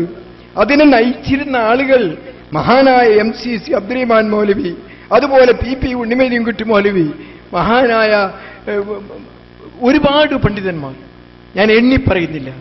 ആ പണ്ഡിതന്മാരുടെ കൂട്ടായ്മ കണ്ട്, അവരുടെ ആത്മാർത്ഥമായ അവരുടെ പ്രവർത്തനങ്ങൾ കണ്ട് അന്തം വിട്ടു വന്നതാണ് ഞാൻ. കാരണം പതി അബ്ദുൽ ഖാദർ മുസ്ലിയാർക്ക് വിശറി കൊണ്ട് 24 മണിക്കൂറും തുടർച്ചയായി മുത്തഅല്ലിമുകൾ വീതു കൊടുക്കുകയായിരുന്നു. അയാൾ കിടന്ന് അയാൾക്ക് വീതു കൊടുക്കുന്ന മുത്തഅല്ലിമുകളിൽപ്പെട്ട ആളുകളായിരുന്നു ഞങ്ങൾ. ആ പൗരോഹിത്യത്തിന്റെ ജാടകളും അവരുടെ സുഖലോലുപതയും അവരുടെ എല്ലാ സൗകര്യങ്ങളും കണ്ട് തിരിച്ചിവിടെ വന്നപ്പോൾ ഒരു പീഡികയുടെ മുകളിൽ ഒരു സാധാരണ സിമന്റ് തറയിൽ ഒത്ത് കിടക്കുന്ന മഹാനായ MCC അബ്ദുറഹിമാൻ മൗലവി, അവിടെ ഒരു സാധാരണ പഴകിയ ഒരു ബെഞ്ച് പോലെയുള്ള ഒരു കട്ടിലിൽ അദ്ദേഹം ഇരിക്കുന്നു. പുറത്ത് സാധാരണ പോലെയുള്ള ഒരു ബെഞ്ചിൽ, ആ ബെഞ്ചിൽ ഉണ്ണിമൊയ്തീൻകുട്ടി മൗലവിയും നരിക്കുത്ത് മുഹമ്മദ് മൗലവിയും ഇരിക്കുന്നു. അതുപോലെയുള്ള പണ്ഡിതന്മാരെ ഞാൻ കാണുന്നു. KC അലി മൗലവിയെ കാണുന്നു. ഇങ്ങനെയുള്ള റഹ്മഹുമുള്ള ആ മഹാന്മാരായ ആളുകൾ ജമിയത്തുൽ ഉലമയുടെ ആസ്ഥാനത്ത് നിന്നുകൊണ്ട് ഒരു സമൂഹത്തിനെ അവരെ വളർത്തിയെടുക്കുന്നതിന് വേണ്ടിയുള്ള വിദ്യാഭ്യാസ സ്ഥാപനങ്ങൾ അവരെ നിയന്ത്രിക്കുന്നു. അവരതിനെ വളർത്തിയെടുക്കുന്നു. ക്ലാസ്സിൽ പോയി അവർ പഠിപ്പിക്കുന്നു. ഈ തലമുറയെ വാർത്തെടുക്കുന്നതോടുകൂടെ തന്നെ എവിടെയും പ്രഭാഷണങ്ങൾക്ക് വേണ്ടി ഇവിടുത്തെ പണ്ഡിതന്മാരെ അയക്കുന്നു. അവിടെ പഠിച്ച് വലുതായ അവിടെ നിന്ന് ഇൽമ് ഉൾക്കൊണ്ട ആളുകളെ പ്രഭാഷണത്തിന് വേണ്ടി അയക്കുന്നു. അപ്പോഴതാ വാദപ്രതിവാദത്തിന്റെയും ഗണ്ണന പ്രസംഗത്തിന്റെയും വെല്ലുവിളികൾ വരുന്നു. അത് സ്വീകരിക്കുന്നു. അതിനുള്ള എല്ലാ തരത്തിലുമുള്ള നിയമങ്ങൾ അവിടെ വെച്ചെഴുതുന്നു. വാദപ്രതിവാദത്തിന്റെ അതിന്റെ നിബന്ധനകൾ അവിടെ വെച്ചെഴുതുന്നു. ഇതെല്ലാം കണ്ടും കേട്ടുകൊണ്ടുമാണ് യഥാർത്ഥത്തിൽ ഞങ്ങളെപ്പോലെയുള്ള ആളുകൾ വളർന്നത്. മദനി എന്ന അവിടെയുണ്ട്. അഹമ്മദ് അലി മൗലവി എന്റെ ഉസ്താദാണ്. ആ കാലഘട്ടം മുതൽക്ക് 50 വർഷങ്ങൾ പിന്നിട്ട് ചെറിയ കാലഘട്ടമൊന്നുമല്ല. ഈ കാലഘട്ടത്തിൽ ആ മഹാന്മാരായ പണ്ഡിതന്മാരിൽ നിന്ന് കണ്ട് ത്യാഗമനുഭവിച്ച് അവർ വളർത്തി ഉണ്ടാക്കിയ ഈ ആദർശം, അവർ പ്രബോധനം ചെയ്ത ആദർശം ഒരു സംശയം അവർക്കുണ്ടായിരുന്നില്ല. എവിടെയെല്ലാം മുജാഹിദുകൾ പണ്ഡിതന്മാരുണ്ടായിരുന്നുവോ അവർക്കെല്ലാം ഒരൊറ്റ അഭിപ്രായമായിരുന്നു തൗഹീദിന്റെ കാര്യത്തിൽ. അത് ചർച്ച ചെയ്യപ്പെട്ടിട്ടില്ല. മറ്റു പലതിലും ചർച്ചയുണ്ട്. സുന്നികളോട് മാത്രമാണ് ഏറ്റുമുട്ടൽ. സുന്നികളുടെ തൗഹീദിനെ കുറിച്ചുള്ള കാഴ്ചപ്പാടുമായാണ് ഏറ്റുമുട്ടൽ. നേരെ മറിച്ച് മുജാഹിദുകൾ തമ്മിലൊരു അഭിപ്രായ ഭിന്നതയുമില്ല. ജമിയത്തുൽ ഉലമയുടെ പണ്ഡിതന്മാർ ഒരു ചർച്ചയും നടത്തിയിട്ടില്ല. ഞാൻ ആളുകളുടെ പേരെടുത്ത് പറയും. മഹാനായ KM മൗലവി മുതൽക്കുള്ള പണ്ഡിതന്മാരെ കണ്ടും ആദരിച്ചും ബഹുമാനിച്ചും അവരോടൊപ്പം നടന്ന ആളുകൾ ഈ സ്റ്റേജിൽ ധാരാളമായിട്ടുണ്ട്. എപ്പോഴെങ്കിലും കേൾക്കാൻ സാധിച്ചിട്ടുണ്ടോ അല്ലാഹു അല്ലാത്തവരെ വിളിച്ച് സഹായം തേടൽ? അല്ലാഹു അല്ലാത്തവരെ വിളിച്ച് സഹായം തേടൽ ശരിയാണോ അല്ലേ എന്നൊരു ചർച്ച നടന്നിട്ടുണ്ടോ? എത്ര ബുദ്ധിപരമായ ചർച്ചയായിരുന്നു അവിടെ ക്ലാസുകളിൽ നടന്നിരുന്നത്, അവിടുത്തെ സംവാദങ്ങളിൽ നടന്നിരുന്നത്, പുറത്ത് നടന്ന പ്രഭാഷണങ്ങളിൽ നടന്നിരുന്നത്. എവിടെയെങ്കിലും നിങ്ങൾ കേട്ടിട്ടുണ്ടോ? ഞാൻ വെല്ലുവിളിക്കുന്നു, ഇന്ന് നീ ജീവിച്ചിരിക്കുന്ന നമ്മുടെ പണ്ഡിതന്മാർ ഈ ഒരു ദുർബലമായ ഹദീസും വെച്ചുകൊണ്ട് ഇങ്ങനെയുള്ള ഒരു വാദത്തിലേക്ക് എന്തെങ്കിലും നിലക്കുള്ള ഒരു അഭിപ്രായ ഭിന്നത നമ്മുടെ പണ്ഡിതന്മാർ തമ്മിൽ ഉണ്ടായിട്ടുണ്ടോ? ആരെല്ലാം കടന്നുപോയി? ഒരുപാട് വിഭാഗീയതകൾ ഉണ്ടായില്ലേ? CN അഹമ്മദ് മൗലവിയുമായിട്ടുണ്ടായി, ചേകനൂർ മൗലവിയുമായി ഉണ്ടായി, അതുപോലെ ഒരുപാട് പണ്ഡിറ്റ് KC അബ്ദുള്ള മൗലവിയുമായി ഉണ്ടായി. ഇങ്ങനെ ഒരുപാട് അഭിപ്രായ വ്യത്യാസങ്ങൾ ഉണ്ടായിട്ടുണ്ട്. പക്ഷേ അല്ലാഹു അല്ലാത്തവരെ വിളിച്ച് സഹായം തേടാൻ ഒരു വിവാദമുണ്ടായിട്ടുണ്ടോ? ഒരു അഭിപ്രായ വ്യത്യാസം ഉണ്ടായിട്ടുണ്ടോ? നിങ്ങൾ ആലോചിക്കണം. ഇത് ഒരു സാധാരണ നിലക്കൊരു വ്യക്തിവിരോധമോ വ്യക്തിയെ ഹനിക്കാനുള്ള ശ്രമമോ അല്ല. അങ്ങനെ നിങ്ങൾ ധരിക്കരുത്. വളരെ ഇതിനെ ലാഘവമായി വളരെ ഒന്നും അറിഞ്ഞുകൂടാത്ത നമ്മുടെ കുട്ടികൾ, ചെറിയ തലമുറയെ, അത് ഞാൻ പറഞ്ഞാൽ ഇനി അത് അടിവരയിട്ടുകൊണ്ട് എന്തെങ്കിലും നിങ്ങൾ ദുർവ്യാഖ്യാനം നടത്തരുത്. നമ്മുടെ ചെറിയ തലമുറ അവർ മുജാഹിദുകളുടെ മക്കളായിട്ടാണ് അധികം ജീവിച്ചത്. അവർക്ക് ജാഹിലിയത്ത് അറിഞ്ഞുകൂടാ, അവർക്കിതൊന്നും അറിഞ്ഞുകൂടാ, അവർക്ക് തൗഹീദിനെ കുറിച്ച് വിശദമായി അവർക്ക് അറിഞ്ഞുകൂടാ, എന്തൊക്കെ വിദ്യാർത്ഥികളാണെന്ന് അവർക്ക് അറിഞ്ഞുകൂടാ. കാരണം അവരുടെ ഉപ്പമാർ മുജാഹിദുകളായിരുന്നു, മുവഹിദുകളായിരുന്നു, അവർ സുന്നത്ത് സ്വീകരിക്കുന്നവരായിരുന്നു. അതുകൊണ്ട് തന്നെ അവർക്ക് ജാഹിലിയത്ത് എന്താണെന്ന്, ഖുറാഫാത്ത് എന്താണെന്ന്, ശിർക്ക് എന്താണ് എന്നവർക്ക് അറിഞ്ഞുകൂടായിരുന്നു. അതിന്റെ അങ്ങനെ വളർന്ന ആ തലമുറക്ക് മുന്നിലാണ് ഈ ഒരു വിവാദം സൃഷ്ടിച്ചത്. ആരാണ് ആ വിവാദം സൃഷ്ടിച്ചത്? ആരാണ് അത് ഏറ്റെടുത്തത്? ആരാണ് അതിന്റെ വക്താവായി നിൽക്കുന്നത്? യാതൊരു സംശയമില്ല, അള്ളാഹുവിന്റെ മുന്നിൽ അതിന് മറുപടി പറയേണ്ടി വരും. ഈ പണ്ഡിതന്മാരുടെ കൂട്ടായ്മ, ഈ ഉമറാക്കളുടെ കൂട്ടായ്മ, ലോകത്ത് മാതൃകയായി നിൽക്കുന്ന പ്രബോധക സംഘത്തിന്റെ ഈ കൂട്ടായ്മയെ നശിപ്പിക്കാൻ വെല്ലുവിളിച്ച് പരിഹസിച്ചുകൊണ്ട് കേരളത്തിൽ ഇറങ്ങി പുറപ്പെട്ട ശക്തിയെ തിരിച്ചറിയണം നാം. ഇതൊരു വ്യക്തിവിരോധമല്ല. അവസാനം വരെ ഇവിടെ സലഫി പറഞ്ഞ് നിങ്ങൾ കേൾക്കണം. ഏറ്റവും അവസാനത്തെ എക്സിക്യൂട്ടീവിൽ അത് മാറ്റിവെക്കാൻ തീരുമാനിച്ചതിന്റെ പിന്നിൽ ഞാൻ സ്വന്തമായി തന്നെ അതിന് താല്പര്യമെടുക്കുകയും സലഫി അതിന് പിന്തുണ നൽകുകയും ചെയ്യുകയാണ് ഉണ്ടായത്. അല്ലെങ്കിൽ ഈ 22/8 മുമ്പ് നടന്ന എക്സിക്യൂട്ടീവിൽ ഈ തീരുമാനം നടപ്പിൽ വരുമായിരുന്നു. എല്ലാവരും ഏകകണ്ഠമായി ആവശ്യപ്പെടുകയായിരുന്നു, ഇനി താമസിപ്പിക്കരുത് എന്ന്. ഒരവസരവും കൂടി കൊടുക്കാൻ അവസാനം വരെ ശ്രമം നടത്തിയവരാണ് ഞങ്ങൾ. അതിന് പിന്നിൽ നിന്നു എല്ലാ അർത്ഥത്തിലും അവസാനം സക്കരിയോട് പറഞ്ഞു, സക്കരിയ, ഈ ആശയം നിങ്ങൾ സ്വീകരിക്കുന്നുവെങ്കിൽ നമ്മൾ രണ്ടുപേരും കൂടി മാത്രം കോഴിക്കോട് ടൗൺ ഹാളിൽ ഒരു പരിപാടി സംഘടിപ്പിക്കാം. നിങ്ങളും ഞാനും മാത്രം മതി. സമുദായം ഇഷ്ടപ്പെടും, തൃപ്തിപ്പെടും. ഈ വിവാദം അവസാനിച്ചു എന്ന അവർ അനുഭവത്തിൽ അവർ കാണട്ടെ. ഇത്ര കെഞ്ചവനോട് അപേക്ഷിക്കുകയുണ്ടായി. ഞാൻ ആ വസ്തുതകളൊക്കെ ഒന്നും പോകുന്നില്ല. ഈ സംഭവങ്ങൾ ഇവിടെ നാൾ വഴി ഇവിടെ വിവരിക്കുകയുണ്ടായി. ആവശ്യമാണെങ്കിൽ മറ്റു കാര്യങ്ങൾ നമുക്ക് പറയാം. ഒരു കാര്യം മാത്രം ഓർക്കേണ്ടത്, ഇത് ഒരു ചെറിയ സാധാരണ നിലക്കുള്ള ഒരു വിവാദമോ ഒരു സംഘർഷമോ അല്ല. ഇത് ആരും പറഞ്ഞിട്ടില്ല എന്ന് പറഞ്ഞ് നടക്കുകയാണല്ലോ. ആരാണ് പറഞ്ഞത്? തേജസ്സിൽ വന്നത്, മാധ്യമത്തിൽ വന്നത്, മറ്റു പത്രങ്ങളിൽ വന്നത്, ഇംഗ്ലീഷ് പത്രങ്ങളിലടക്കം വന്നത് ആര് പറഞ്ഞിട്ടാണ്? ജമിയത്തുൽ ഉലമ പറഞ്ഞിട്ടാണോ? ജമിയത്തുൽ ഉലമയാണോ ഈ വിവാദമുണ്ടാക്കിയത്? അബ്ദുറഹ്മാൻ സലഫിയാണോ? ഇവിടെ ഞങ്ങളുടെ കൂടെ ഏതെങ്കിലും പണ്ഡിതന്മാരാണോ? ഞങ്ങൾക്ക് ഇത് പുറത്തറിയുന്നതിൽ ലജ്ജയോടുകൂടെ നിൽക്കുകയാണ്. ജനങ്ങൾ ഈ മഹത്തായ പ്രസ്ഥാനത്തെ പരിഹസിക്കുമ്പോൾ വേദനയോടുകൂടെ അള്ളാഹുവിനോട് പ്രാർത്ഥിക്കുകയാണ് ഞങ്ങളെല്ലാവരും. ഈ തരം ഇത് സമൂഹത്തിൽ അന്തസ്സായി തലയുയർത്തി നിന്ന് ആദർശം പ്രസംഗിച്ച ഒരു പ്രസ്ഥാനത്തെ ഇത്ര കൊച്ചാക്കി എഴുതാൻ തുടങ്ങിയില്ലേ? നിങ്ങൾ വായിച്ചോ തേജസ്സിലെ ലേഖനം? നിങ്ങൾ വായിച്ചോ മാധ്യമത്തിലുള്ളത്? അതുപോലെ ഇവിടെ നടക്കുന്ന എല്ലാറ്റിലും ഇനി എന്തെല്ലാം വരാനിരിക്കുന്നു? ആരാണ് ഇതുണ്ടാക്കിയത്? എന്നിട്ടിപ്പ സലഫിയുടെ നേരെ പറയാൻ, സലഫി എപ്പോഴാണ് ഇറങ്ങിയത്? അബ്ദുറഹ്മാൻ സലഫി എപ്പോഴാണ് ഇതിന് മറുപടി പറയാൻ തുടങ്ങിയത്? ആദ്യം തന്നെ ഈ വിവാദത്തിന് മറുപടിയാണോ ഉണ്ടാവുക? ആദ്യം പ്രശ്നമല്ലേ ഉണ്ടാവുക? ആരാണ് പ്രശ്നമുണ്ടാക്കിയത്? നിഷ്പക്ഷമായി നിങ്ങൾ ആലോചിക്കുക. ഈ പ്രശ്നം ആരാണ്? ഈ ഒരു ആശയക്കുഴപ്പം ഈ സമൂഹത്തിൽ ഉണ്ടാക്കിയതാര്? ഒരു ജബ്ബാർ മൗലവിയാണ് എന്ന് ഞങ്ങൾ പറയാൻ നോക്കിപ്പോയി. ഞങ്ങൾ ശ്രമിച്ചു, ജബ്ബാർ മൗലവി മാത്രമാണ്, അല്ല ഞാനും ഉണ്ട് എന്ന് പറഞ്ഞാൽ കൂടി അതിന് വേണ്ടി ആദ്യം മൗനമായും പിന്നീട് പരസ്യമായും രംഗത്ത് വന്നത് ആരാണ്? അതിന്റെ എല്ലാ ചലനങ്ങളും അറിയാവുന്നവരാണ് ഞങ്ങൾ. അതിനു മാത്രം ക്ഷമിച്ചവരാണ്. ഇനി ഈ പ്രസ്ഥാനത്തെ ഇങ്ങനെ കൊത്തിവലിക്കാൻ വിട്ടുകൊടുത്തുകൂടാ. നമ്മുടെ മഹാന്മാർ ചെയ്ത അവരുടെ പ്രവർത്തനം, അവരുടെ ത്യാഗവും അല്ലാഹു തആല അവർക്ക് സ്വർഗത്തിൽ പ്രദാനം ചെയ്യുമാറാകട്ടെ. നമ്മൾ ആ രംഗത്താണ്. അതുകൊണ്ട് മാത്രമാണ് മറ്റുള്ളതൊക്കെ ഒഴിവാക്കി, ഭൗതികമായ മറ്റു താല്പര്യങ്ങളൊക്കെ ഒഴിവാക്കി ഈ പ്രസ്ഥാനത്തിന്റെ കൂടെ നിന്നത്. ഇതിൽ നിന്നത് ഈ പ്രസ്ഥാനത്തിനും ഇതിൽ ഉൾക്കൊള്ളുന്ന ആളുകൾക്കും സന്തോഷമുണ്ടായിരുന്നു, അവർക്ക് അന്തസ്സുണ്ടായിരുന്നു. എവിടെയുമുള്ള മുവഹിദുകൾ, ഈ പ്രസ്ഥാനത്ത് ബന്ധപ്പെടുന്ന ഉൾക്കൊള്ളുന്ന ആളുകൾ, അതിന് അനുഭാവികൾ, അവരുടെ രക്തബന്ധത്തെക്കാൾ സഹോദര്യ ബന്ധമുള്ളവരായിരുന്നു. ലോകത്തെവിടെയും അവർക്ക് കൂട്ടായ്മയുണ്ടായിരുന്നു.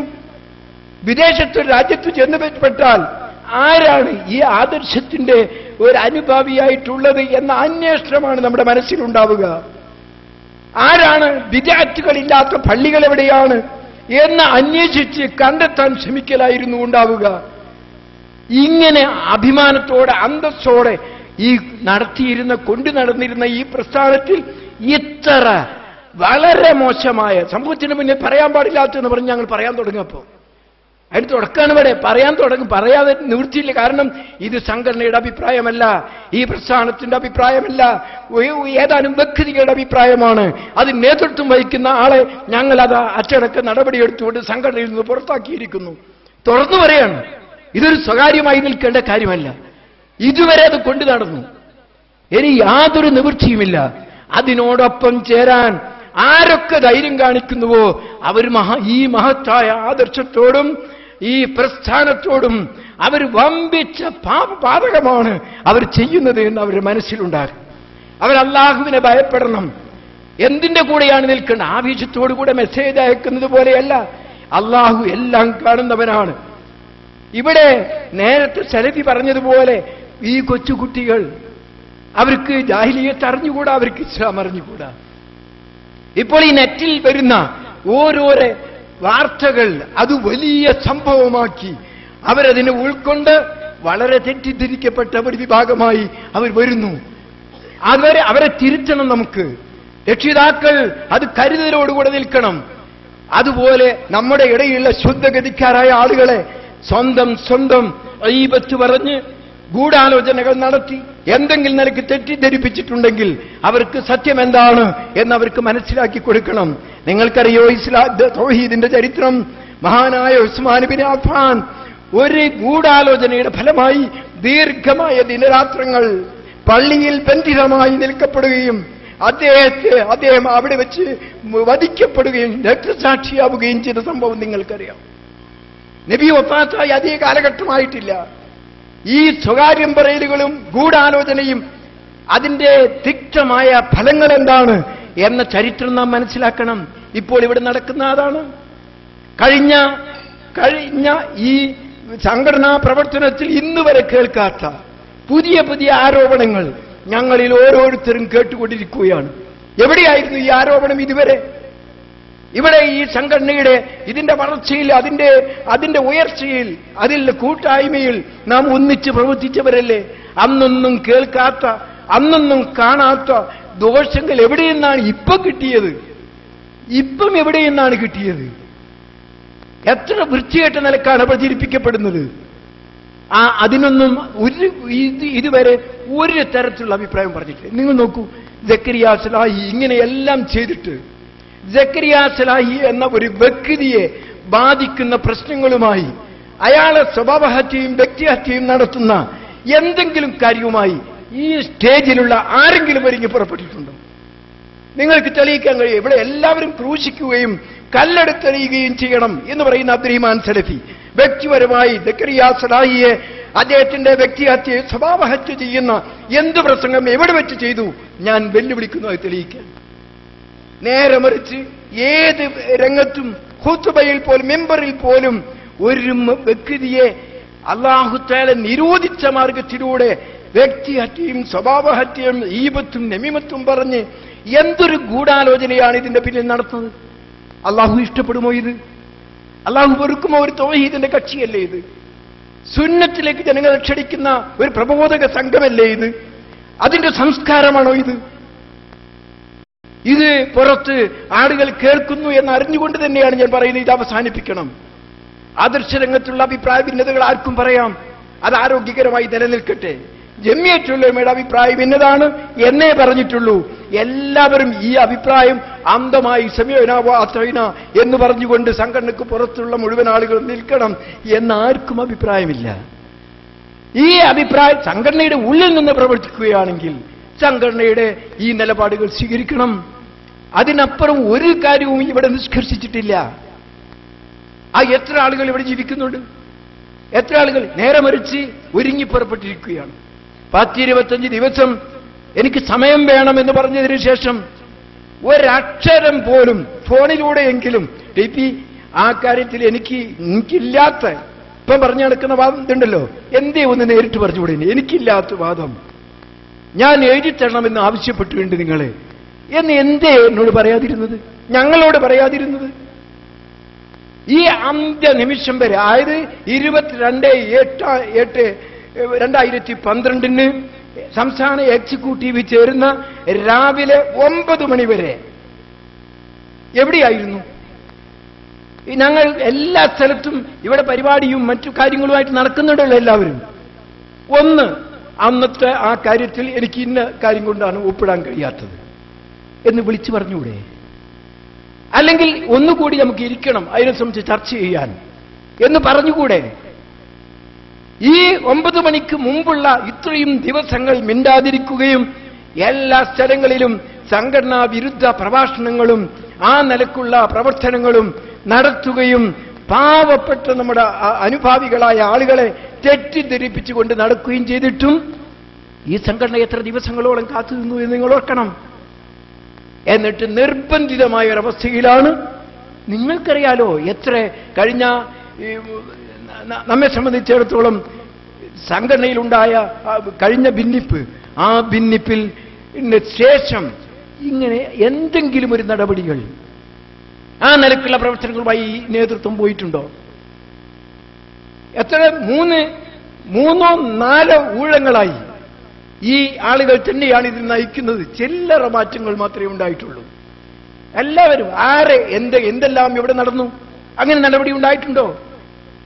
സക്കരിയ സലാഹിയെ സംബന്ധിച്ച് ഇന്നെടുത്ത ഈ തീരുമാനം അതല്ലാത്ത ഒരു നിവൃത്തിയുമില്ലാത്തത് കൊണ്ട് ഈ സംഘടനയെ സംരക്ഷിക്കാൻ ഉത്തരവാദിത്വം ഏറ്റെടുത്ത അതിന്റെ നേതൃത്വത്തിന്റെ ബാധ്യത അള്ളാഹുവിനാൽ ചോദ്യം ചെയ്യപ്പെടുമെന്നുള്ള പേടി കൊണ്ട് മാത്രമാണ് ഈ തീരുമാനമെടുത്തത്. എന്നിട്ട് തീരുമാനമെടുത്താലോ എന്താണ് പിന്നെയും നാം ചെയ്യേണ്ടത്? ആ തീരുമാനം ശരിയായിരുന്നില്ല, എനിക്ക് ഒന്നുകൂടി പറയാനുണ്ട്, എനിക്ക് സംസാരിക്കാനുണ്ട് അവസരത്തിന് വേണ്ടി നേരിട്ട് വ്യക്തിബന്ധം അവസാനിക്കാത്ത ആളുകളാണ് നമ്മളൊക്കെ. വ്യക്തിബന്ധം ഒരിക്കലും അവസാനിച്ചിട്ടില്ല. എന്തേ ഒന്ന് ഉണർത്തിക്കൂടെ? അല്ലെങ്കിൽ അതിന്റെ മറ്റാളുകളില്ലേ നമ്മോട് സ്നേഹമുള്ള ആളുകൾ?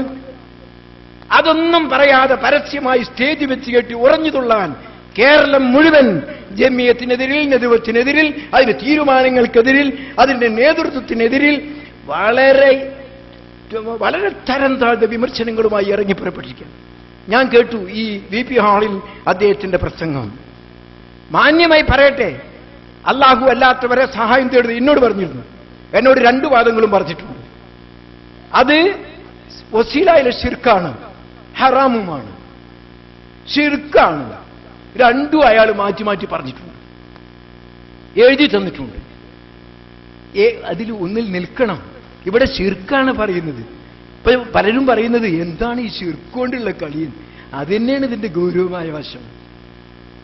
അത് തന്നെയാണ് ഈ സമൂഹത്തിന്റെ മുന്നിൽ യാതൊരു വിധത്തിലുള്ള ഒരു സങ്കോചവുമില്ലാതെ വെട്ടിത്തുറന്ന് തൗഹീദ് ഏതൊരു കുട്ടിക്കും പറയാൻ പറ്റാവുന്ന സാഹചര്യവും അതിനുള്ള സ്വാതന്ത്ര്യവും അതിനുള്ള സംരക്ഷണവും നേടിയെടുത്ത പ്രസ്ഥാനമാണ് കേരള നേതൃത്വത്തിൽ മുജാഹിദീൻ. ഞാൻ കേരള ജമിയത്തുൽ ഉലമയെ പറയുന്നില്ല, അത് ആദർശ സംരക്ഷണ സംഘമാണ്.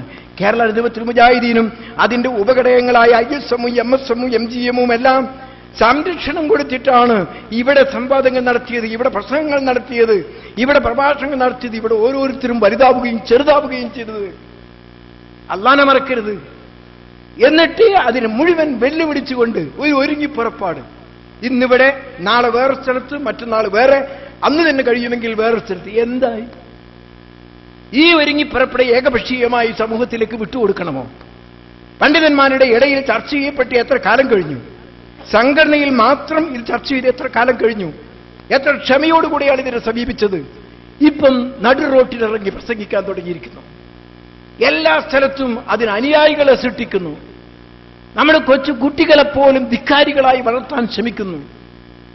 കുടുംബ ബന്ധങ്ങളെ തകർക്കാൻ ശ്രമിക്കുന്നു. എവിടെയും പ്രശ്നങ്ങൾ. ഇങ്ങനെയുള്ള പ്രശ്നങ്ങൾ അതിന് ഞാൻ ഒരു പെരുപ്പിച്ച് കാണിക്കല്ല, ഇതിന്റെ തുടക്കം കുറിച്ചിട്ടുണ്ട്. ആ നിലക്കുള്ള പ്രവർത്തനങ്ങളുമായി മുന്നോട്ട് പോകുന്ന ഇപ്പോഴും ഞാൻ പറയുന്നു, കേരള നേതൃത്വത്തിൽ മുജാഹിദീന്റെ അതിന്റെ നേതൃത്വത്തിലുള്ള ഒരു വ്യക്തി എന്ന നിലയ്ക്ക് ഞാൻ പറയട്ടെ, സമാധാനപരമായി ഈ പ്രശ്നത്തെ കാണുവാൻ, അതിനെ പഠിക്കുവാൻ, അതിനെ മനസ്സിലാക്കുവാൻ ശ്രമിക്കുക. ശിർക്കാണിത്. ആ ശിർക്ക് അള്ളാഹു അല്ലാത്തവരെ വിളിച്ച് സഹായം തേടുന്നത്, അത് മലക്കായാലും ജിന്നായാലും അഷ്റഫുൽ ഖൽഖായിരുന്നാലും ശരി, അത് ശിർക്കാണ് എന്ന് സമൂഹത്തെ പഠിപ്പിച്ചവരാണ് നമ്മൾ. അതിലേക്ക് എനിക്ക് ഒരു ഒത്തുതീർപ്പും, അതിലേക്ക് ഒരു വിധത്തിലുള്ള സന്ധിയും ആ രംഗത്തില്ല. സംഘടനാ പ്രശ്നമാണോ? ഇതാ അതിന്റെ വാതിലുകൾ തുറന്നു വെച്ചിരിക്കുന്നു. ഏത് സ്ഥാനത്തേക്കും, എന്ത് കാര്യങ്ങളിലേക്കും, ആ കാര്യങ്ങളിലുള്ള എന്ത് നിർദ്ദേശവും, മാന്യമായ നിർദ്ദേശവും സ്വീകരിക്കപ്പെടും. സംഘടനയിൽ സ്വീകരിക്കപ്പെടേണ്ട എന്ത് കാര്യത്തിലും. ആദർശരംഗത്താണോ? സാധ്യമല്ലത്. ഇനി അതിനെ സംബന്ധിച്ച് രാജിയുടെ പ്രശ്നമില്ല. തൗഹീദും ശിർക്കും ഇതുവരെ ഈ പ്രസ്ഥാനം എങ്ങനെ സുതാര്യമായി സമൂഹത്തിന്റെ മുന്നിൽ അവതരിപ്പിച്ചോ അതേ പ്രകാരം ഇയ്യാക നഅ്ബുദു വ ഇയ്യാക നസ്തഈൻ എന്ന് തന്നെ സമൂഹത്തിന്റെ മുന്നിൽ പറയണം. അത് കേൾക്കണം. അതായിരിക്കണം ദഅവത്തിന്റെ അടിസ്ഥാന പ്രമാണം. അതാണ് പ്രതിജ്ഞ നമ്മുടെ അല്ലാഹുവിന്റെ മുന്നിൽ. അത് പറയാൻ നമുക്ക് സാധിക്കണം. ഇതിൽ തശ്വീഷ് ഉണ്ടാക്കുന്ന ആളുകളെ അല്ലാഹു ഇഷ്ടപ്പെടുകയില്ല. അതിൽ വിവാദമുണ്ടാക്കുകയും പ്രശ്നങ്ങൾ ഉണ്ടാക്കുകയും ചെയ്യുന്നവരെ അല്ലാഹു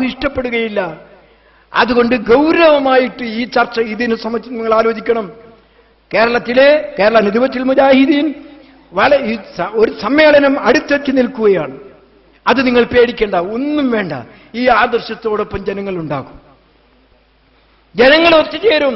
നാളെയാണ് മുജാഹിദ് സമ്മേളനം എന്ന് പറഞ്ഞാൽ കേരളത്തിലെ മുജാഹിദുകൾ, ഈ ആദർശ സ്നേഹികൾ, അവർക്ക് വലിയ പോസ്റ്ററുകളും അതിന്റെ പ്രചാരണങ്ങളും എല്ലാ കൊട്ടിഘോഷിച്ചിട്ടുള്ള ആർഭാടങ്ങളും ആവശ്യമില്ല. അവരോടൊരൊറ്റ ആഹ്വാനം സംഘടന നടത്തിയാൽ യാതൊരു സംശയവും വേണ്ട, അള്ളാഹുവിന്റെ അനുഗ്രഹത്തോടുകൂടി അത് വിജയിക്കും. അതിന് നമ്മുടെ കൂട്ടായ്മ വേണം, എല്ലാവരും അതിൽ കക്ഷികളാവണ്ട. ഈ ആദർശത്തെ ജനങ്ങളോട് പറയാൻ നമുക്ക് സാധിക്കണം. അതാണ് ഈ ഒരു നൂറ്റാണ്ട് കാലത്തെ സംഭവങ്ങൾ സമൂഹത്തിന്റെ മുന്നിൽ നമ്മൾ പറയാനുള്ളത്. വ്യക്തിപരമായ ഒന്നുമില്ല, ഇന്നവരെ ആദരിക്കാനും ഇന്നവരെ വലുതാക്കാനും ഒന്നില്ല. ഒരു മരിച്ചുപോയ മഹാന്മാരായ നമ്മുടെ പണ്ഡിതന്മാർ, അവരിൽ ഏത് കൂട്ടത്തിലാണ് ഇവരെ പെടുത്തുക?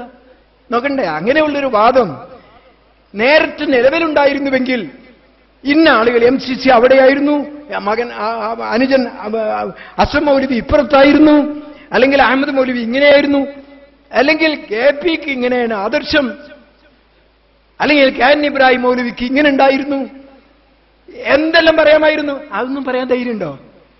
ഈ കാര്യത്തിൽ ഞങ്ങളുടെ കൂടെയാണ് ഇന്ന ആളുകൾ എന്ന് പറഞ്ഞ് രേഖകൾ ഉദ്ധരിക്കട്ടെ.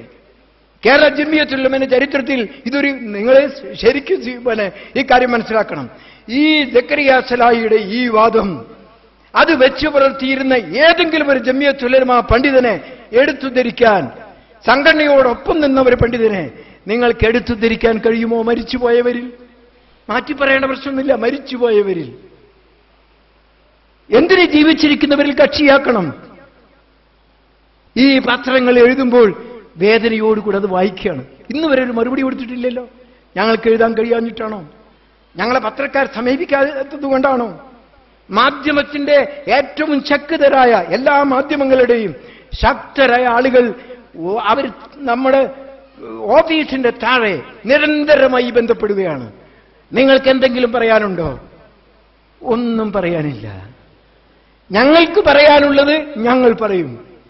അത് വളരെ മാന്യമായി. ഈ തീരുമാനം എടുത്തിട്ടുണ്ട്, നിങ്ങൾ നോക്കി. ഈ തീരുമാനം എടുത്തിട്ട് കൊട്ടിഘോഷിച്ച് ആഹ്ലാദം പ്രകടിപ്പിക്കുകയായിരുന്നോ ഞങ്ങൾ? വേദനയോടുകൂടെ ഒരാഴ്ചക്കാലം താമസിച്ചു. ആ തീരുമാനം നമ്മുടെ വിചിന്തനത്തിൽ മറ്റു പത്രങ്ങൾ തന്നെ എഴുതുന്നത് അപ്രസക്തമായ പ്രാധാന്യമില്ലാതെ ഒരു മൂലയിൽ വാർത്ത കൊടുത്തു എന്നാണ്. മാന്യതയാണത്, അന്തസ്സാണ്. അത് കഴിഞ്ഞിട്ട് അതിന് മറുപടി ഒന്നുമില്ലാതെ തന്നെ ആരോപണങ്ങളുമായി എല്ലാ പത്രങ്ങളിലും കയറിയിറങ്ങി സ്റ്റേജുകൾ മുഴുവൻ ഓരോ സ്ഥലത്തും വെച്ച് കിട്ടുകയാണ്, എല്ലാ സ്ഥലത്തും. ഇവിടെ ഇന്ന് തുടങ്ങിയ ഈ ആദർശ പ്രചരണം കേരള നദുവത്തുൽ മുജാഹിദീനും കേരള ജമിയത്തുൽ ഉലമയും അതിന്റെ പോഷകഘടകങ്ങളും സംയുക്തമായി ഇതാ അടുത്ത 7-ാം തീയതിക്കകം കേരളത്തിലെ എല്ലാ ജില്ലാ തലങ്ങളിലും നാം ഇതിന് വിശദീകരണം നൽകുകയാണ്. നിങ്ങൾക്ക് എരിയും സംശയമുണ്ടെങ്കിൽ അത് നിങ്ങൾക്ക് അന്വേഷിക്കുവാനും അതിന്റെ നിജസ്ഥിതിയും സത്യവും മനസ്സിലാക്കുവാനുമുള്ള അവസരം ഇതാ ജമിയത്തുൽ ഉലമയും നദുവത്തുൽ മുജാഹിദീനും നിങ്ങളുടെ മുന്നിൽ തുറന്നു വെച്ചിരിക്കുന്നു. അത് ഇവിടെ സ്റ്റേജിൽ നിന്നായിക്കൊള്ളണമെന്നില്ല. നിങ്ങൾക്ക് എപ്പോഴാണ് അവസരം സംസാരിക്കണമെങ്കിൽ, ഏത് സന്ദർഭത്തിലാണ് നിങ്ങൾക്ക് അങ്ങനെയുള്ള ഒരു കൂടിക്കാഴ്ച ആവശ്യമുള്ളത്? ഇത് സാധാരണക്കാരായ ആളുകളെ നയിക്കപ്പെടുന്ന ഒരു പ്രസ്ഥാനമാണിത്. സാധാരണ നേതാക്കളും അനുയായികളുമില്ലാത്ത ഒരുപോലെയുള്ള ഒരു സംഘടനയാണിത്. ആ സംഘടനയിൽ ഇവിടെ പ്രമാണിമാരെ സൃഷ്ടിക്കേണ്ട. ഇവിടെ ഇതിന്റെ പേരിൽ മറ്റു പ്രേരണകളൊന്നും ഞാൻ എന്റെ വാക്കുകൾ അവസാനിപ്പിക്കുകയാണ്. ഞാൻ സംഘടനയുടെ ഒരു കാഴ്ചപ്പാട് പറഞ്ഞ് ഈ വിശദീകരണവുമായി ഞങ്ങൾ മുന്നോട്ട് പോകും. ജമിയത്തുൽ ഉലമയും നദുവത്തുൽ മുജാഹിദീൻ പ്രതിനിധീകരിക്കുന്ന ആശയങ്ങളാണ്, അതിന്റെ കീഴ്ഘടകങ്ങളും സ്വീകരിക്കേണ്ട ആശയങ്ങളാണ് ഈ സമൂഹത്തിന്റെ മുന്നിൽ ഞങ്ങൾ പറയുന്നത്. ഒരു മാസക്കാലം അത് വിശദീകരിക്കും. അതിൽ സംഘടനക്കെതിരിൽ, ഈ ആദർശത്തിനെതിരിൽ വരുന്ന ശക്തികളെ സഹായിക്കുന്ന ആളുകൾ അവരൊരിക്കലും ഈ കേരള ജമിയത്തുൽ ഉലമയുടെയോ നദുവത്തുൽ മുജാഹിദീന്റെയോ സംഘടനയുടെ പരിധിക്കുള്ളിൽ അവരുണ്ടാവുകയില്ല എന്ന തീരുമാനം എടുത്തു കഴിഞ്ഞിട്ടുണ്ട് എന്ന കാര്യവും നാം മനസ്സിലാക്കും. ഇതൊരു വെറുതെ പറയല്ല. ഒരേ ആശയമുള്ളവരെ ഒരു സംഘടനയിൽ പാടും, പ്രത്യേകിച്ച് വിശ്വാസപരമായ കാര്യങ്ങളിൽ. അങ്ങനെയും പറയാം ഇങ്ങനെയും പറയാന്ന് പറഞ്ഞാൽ അങ്ങനെ പറ്റുകയില്ല. ഇതൊരു ഉറച്ച നിലപാടാണ്. ദീർഘമായ ആലോചനയ്ക്ക് ശേഷം എടുത്ത തീരുമാനമാണ്. എന്നിട്ട് ഖുർആൻ പറയുന്നു ഫതവക്കല്ലാഹ്, അള്ളാഹുവിന്റെ അരികെ തവക്കുലാക്കാനാണ് പറഞ്ഞിട്ടുള്ളത്. ഈ എല്ലാവരെയും കൂട്ടി മെരുക്കിക്കൊണ്ട് നടക്കും എന്നൊന്നും ഇവിടെ ഇല്ല. നിങ്ങൾ തീരുമാനമെടുത്തോ? തീരുമാനമെടുത്തു. ഇനി അള്ളാഹുവിൽ തവക്കുലാക്കുക. അള്ളാഹു എല്ലാം കാണുന്നവരും കേൾക്കുന്നവരുമാണ്. അവൻ ആരെ സഹായിക്കണം എന്ന് അള്ളാഹു തീരുമാനിക്കും, ആരെ വളർത്തണമെന്ന് അള്ളാഹു തീരുമാനിക്കും. അങ്ങനെ ആ തീരുമാനത്തിന്റെ മുന്നിൽ അള്ളാഹു സഹായിക്കുന്ന ഈ വിഭാഗത്തിൽ അള്ളാഹു തആല നമ്മെ ഉൾപ്പെടുത്തുമാറാകട്ടെ. ഇതിന്റെ സംരക്ഷണത്തിന് വേണ്ടി എന്തു ത്യാഗം വരിക്കാനും തയ്യാറാകുന്ന മാനസികാവസ്ഥയിൽ പ്രവർത്തിക്കാൻ അള്ളാഹു തആല നമുക്ക് തൗഫീഖ് നൽകുമാറാകട്ടെ. ഈ നീക്കങ്ങളിൽ എന്തെങ്കിലും പാളിച്ചകളോ നമ്മുടെ സ്വഭാവ ദോഷം കൊണ്ടുള്ള എന്തെങ്കിലും കാര്യങ്ങളോ പറഞ്ഞു പോയിട്ടുണ്ടെങ്കിൽ അള്ളാഹു തആല അത് പൊറുത്തു തരുമാറാകട്ടെ. ഞാൻ നിങ്ങളോട് ഈ കാര്യങ്ങളെ പ്രത്യേകമായി ഉണർത്തിക്കൊണ്ട് ഇനി അതിൻ്റെ മറ്റ് കാര്യങ്ങൾ, സംശയങ്ങൾ, അതുപോലെ ഉള്ള അവസരങ്ങൾ നിങ്ങൾ ശ്രദ്ധിക്കണമെന്ന് അഭ്യർത്ഥിച്ചുകൊണ്ട് അല്ലാഹു തആല അല്ലാഹുമ്മ അരിനൽ ഹഖ ഹഖൻ വർസുഖ്ന ഇത്തിബാഅ اللهم أرنا الباطل باطلا وارزقنا اجتنابه وآخر دعوانا الحمد لله رب العالمين السلام عليكم ورحمة الله وبركاته. ബഹുമാന്യരായ പണ്ഡിതന്മാരെ, സ്നേഹസമ്പന്നരായ ശ്രോതാക്കളെ, നേതാക്കളെ, സഹോദരങ്ങളെ, സുഹൃത്തുക്കളെ, അല്ലാഹു സുബ്ഹാനഹു വ തആല നമ്മുടെ ഈ സംഗമത്തെ അവന്റെ അടുക്കൽ സ്വാലിഹായ പ്രതിഫലാർഹമായ സംഗമമായി സ്വീകരിക്കുമാറാകട്ടെ. മുജാഹിദ് പ്രസ്ഥാനത്തിന്റെ ചരിത്രവീതിയിൽ ആദർശപരമായ പോരാട്ടത്തിൽ ഒരുപാട് വ്യതിയാന കക്ഷികളെ നേരിടേണ്ടി വന്നിട്ടുണ്ട്. നമുക്കറിയാം,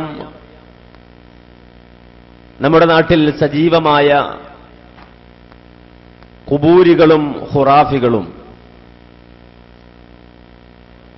ആദർശപരമായി മുജാഹിദ് പ്രസ്ഥാനം നേരിട്ട സമൂഹമാണ്.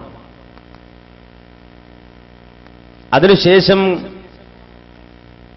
കേരളത്തിന്റെ മണ്ണിൽ കടന്നു വന്ന ഹദീസ് നിഷേധം മുജാഹിദ് പ്രസ്ഥാനം നേരിടേണ്ടി വന്ന, മുജാഹിദ് പ്രസ്ഥാനത്തിന്റെ എതിർചേരിയായി ആദർശരംഗത്ത് നിലകൊണ്ട ഒരു സംവിധാനമാണ്.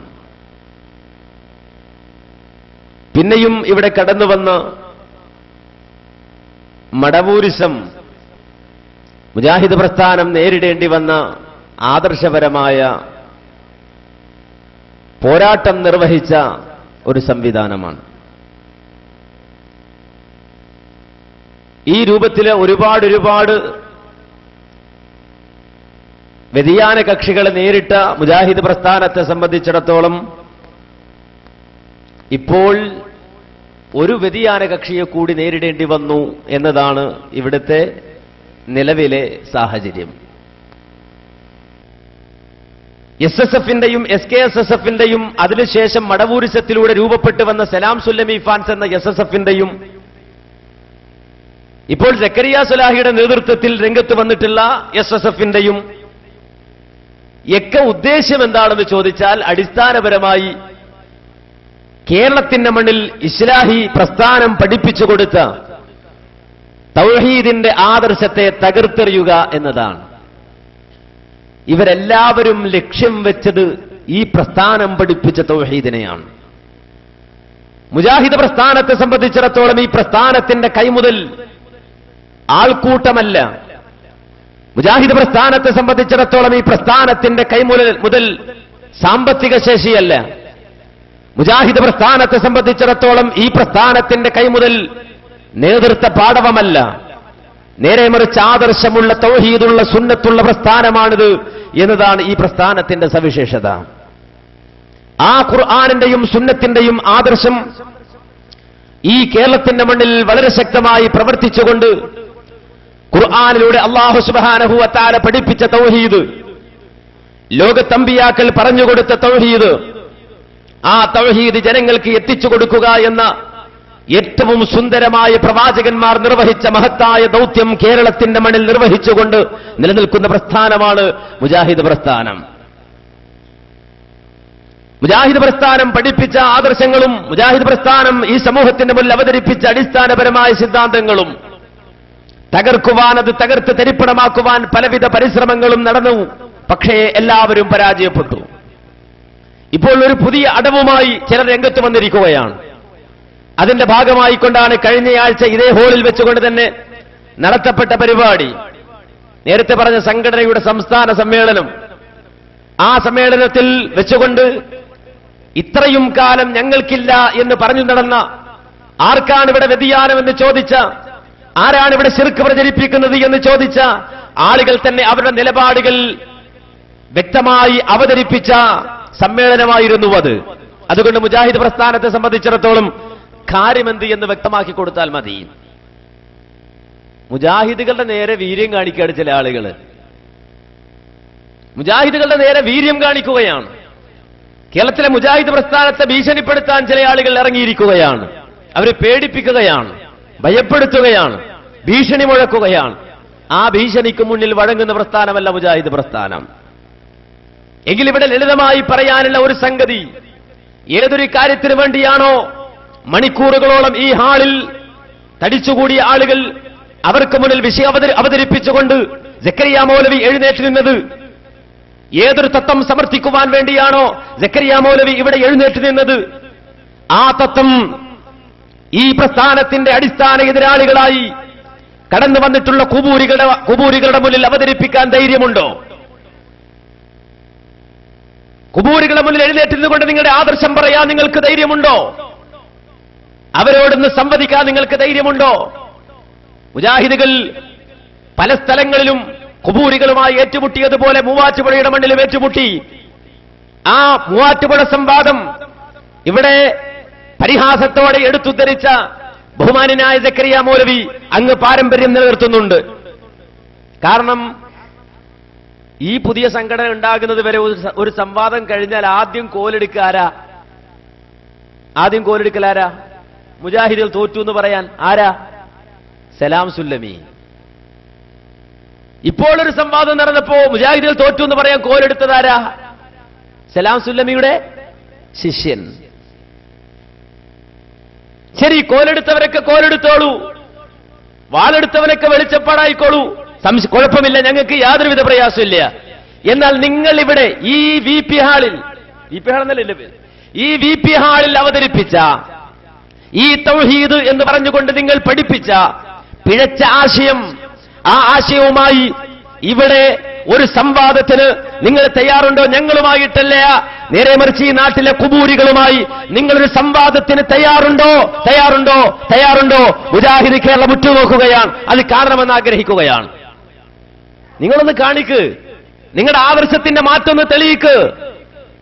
തെളിയിക്കണം. പക്ഷേ അവിടെ ഞങ്ങൾ തെളിയിക്കൂല, അവിടെ ഞങ്ങൾക്ക് പോകാൻ പറ്റൂല. കാരണം ഞങ്ങൾക്ക് കയറാൻ പറ്റിയ ആളുകളുണ്ടെങ്കിൽ അത് മുജാഹിദുകൾ മാത്രമാണ് എന്നാ. മുജാഹിദുകൾ മാത്രമാണ്. യഥാർത്ഥത്തിൽ നമ്മുടെ നാട്ടിലെ കുബൂരികൾ വരെ തിരിച്ചറിഞ്ഞു സക്കരിയ മൗലവി പറയുന്ന തൗഹീദ്, സക്കരിയ മൗലവി ഇവിടെ അവതരിപ്പിച്ച തൗഹീദ്, അതിനു മുമ്പ് ജബ്ബാർ മൗലവി തൗഹീദ് എന്ന പേരിൽ അവതരിപ്പിച്ചത് ഒരിക്കലും കേരളത്തിലെ കഴിഞ്ഞകാല മുജാഹിദ് പണ്ഡിതന്മാർ പറഞ്ഞതല്ല. കേരളത്തിന്റെ മണ്ണിൽ തൗഹീദിന്റെ പടയോട്ടം നടത്തിയ മഹാനായ ഉമർ മൗലവി, അദ്ദേഹം പഠിപ്പിച്ച തൗഹീദല്ല സക്കരിയ മൗലവിയുടെ തൗഹീദ്. കേരളത്തിന്റെ മണ്ണിൽ ചരിത്രം രചിച്ച മഹാനായ കുഞ്ഞീദ് മദനി കേരളത്തിൽ ഉദാഹരണ സഹിതം വിശദീകരിച്ചു കൊടുത്ത തൗഹീദല്ല സക്കരിയ മൗലവിയുടെ തൗഹീദ്.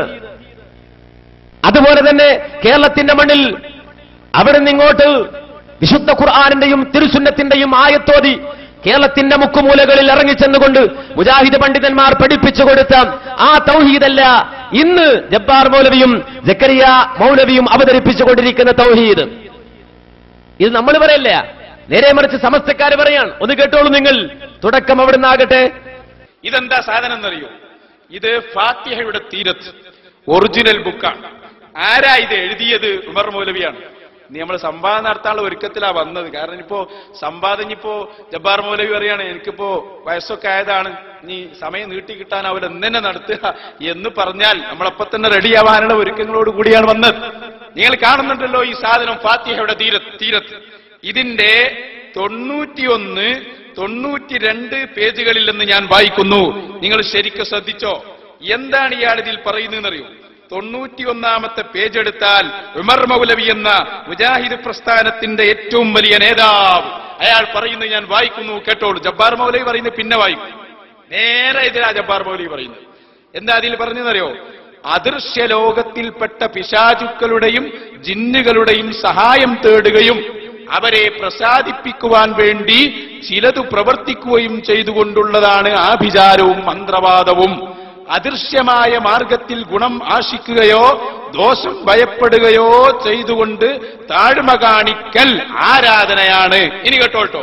അപ്പോൾ ജിന്നിനെയും പിശാചിനെയും ആരാധിക്കുക എന്ന ശിർക്ക് ഇതിൽ വന്നുകൂടുന്നുണ്ട്. അതുകൊണ്ടാണ് ആഭിചാരവും മന്ത്രവാദവും ശിർക്കും കുഫറുമായി തീരുന്നത്. ഉമർ മൗലവി എന്താ അതിൽ പറഞ്ഞെന്നറിയോ? മന്ത്രവാദം എന്തുകൊണ്ട് ശിർക്കാകുന്നു? അതിന് ഉമർ മൗലവി പറയുന്ന മറുപടി, അതിൽ ജിന്നിനോട് സഹായം തേടലുണ്ട്. ജിന്ന് എന്ന് പറഞ്ഞാൽ എവിടെയാണ്? ജിന്ന് അദൃശ്യ ലോകത്താണ്. അദൃശ്യ ലോകം എന്ന് പറഞ്ഞാൽ നമ്മൾ കാണാത്ത ലോകത്താണ്. അതുകൊണ്ട് ജിന്നിനോട് സഹായം തേടൽ ശിർക്കാണ് എന്ന് പച്ച മലയാളത്തിൽ എഴുതി വച്ചിരിക്കുന്നു ഉമർ മൗലവി. ഈ ഉമർ മൗലവിയാണ് ജബ്ബാർ മൗലവി ചവിട്ടിത്താഴ്ത്തിയത്. മറുപടി പറയാനുണ്ടെങ്കിൽ പറയണം. ഉമർ മൗലവി വ്യക്തമായി എഴുതി. ഒന്നേ, അപ്പോ ഉമർ മൗലവി പഠിപ്പിച്ച തൗഹീദ്, ആ തൗഹീദിനെ ചവിട്ടിത്താഴ്ത്തി ആര്? ജബ്ബാർ മൗലവി. അതിന്റെ പുറത്തൊന്നുകൂടി ചവിട്ടി ആര്? സക്കരിയ മൗലവി. കേരളത്തിന്റെ മണ്ണിൽ അത് ചവിട്ടിത്താഴ്ത്തിയിരിക്കുന്നു. മുജാഹിദികളോടല്ല നിങ്ങൾ വിശദീകരിക്കേണ്ടത്. ഞങ്ങൾക്ക് നിങ്ങൾ തൗഹീദ് പറഞ്ഞു തരണ്ട. ജിന്നിനോട് തേടൽ ശിർക്കല്ല എന്ന വാദ് കേൾക്കേണ്ട ദുരവസ്ഥ മുജാഹിദുകൾക്കില്ലേ? ജിന്നുകളോട് തേടൽ ശിർക്കല്ല എന്ന നിങ്ങളുടെ പ്രസംഗം കേൾക്കേണ്ട ദുരവസ്ഥ മുജാഹിദുകൾക്കില്ല. നേരെ മറിച്ച് പറഞ്ഞു കൊടുക്കണം, കേരളത്തിന്റെ മണ്ണിൽ മുജാഹിദ് പ്രസ്ഥാനം പഠിപ്പിച്ച തൗഹീദ്, ആ തൗഹീദ് നിങ്ങൾക്കുണ്ടോ? ആ തൗഹീദ് നിങ്ങൾക്ക് സമർത്ഥിക്കാൻ കഴിയോ? ഇനി ഒരാൾ മാത്രമാണോ? ഇപ്പോ ഇദ്ദേഹം ആവർത്തിച്ച് ചോദിക്കുന്ന ഒരു ചോദ്യമുണ്ട്. മുജാഹിദ് സ്റ്റേജുകളിൽ നിന്ന് വിശുദ്ധ ഖുർആനിന്റെ ആയത്തുകൾ ഒന്നിനു പുറകെ ഒന്നായി ഓതേണ്ടി വന്നു. ഇപ്പോൾ ആർക്കെതിരെ? ഇത്തരം ആളുകൾക്കെതിരെ. എന്താണ് ആയത്ത്? വിശുദ്ധ ഖുർആനിലെ അടിസ്ഥാനപരമായി തൗഹീദ് വിശദീകരിക്കുന്ന ആയത്തുകൾ. ഖുലിദു അല്ലദീന സഅംതും മിൻ ദൂനിഹി മാ ലാ യംലികൂന കശ്ഫൽ ദുർരി അൻകും വലാ തഹ്വീലാ. ഖുലിദു അല്ലദീന സഅംതും മിൻ ദൂനിഹി ഫലാ യംലികൂന കശ്ഫൽ ദുർരി അൻകും വലാ തഹ്വീലാ. أولئك الذين يدعون يبتغون إلى ربهم الوسيلة أيهم أقرب ويرجون رحمته ويخافون عذابه إن عذاب ربك كان محذورا.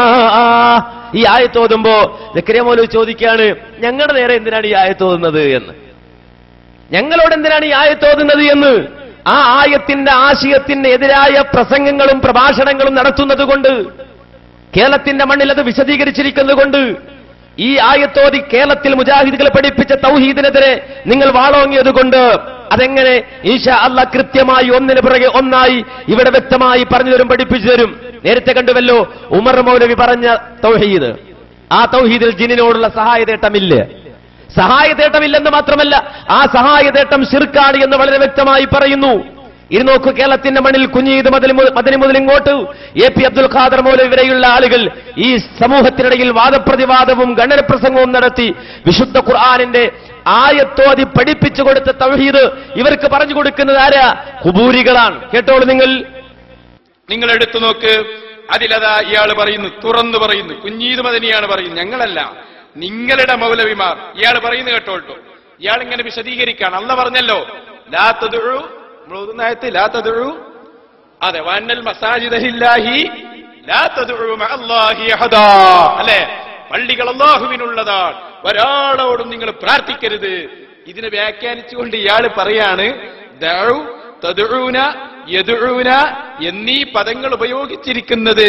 എന്നിട്ട് ഇങ്ങനെ വിശദീകരിച്ചുകൊണ്ട് പറയുന്നു, അതുകൊണ്ട് നിങ്ങൾ അവരെ വിളിച്ചു സഹായം തേടുക വഴി ശിർക്ക് ചെയ്യുന്നത് മഹാവിഡ്ഢിത്തമാണ് എന്നിട്ട് പറയാട്ടോ.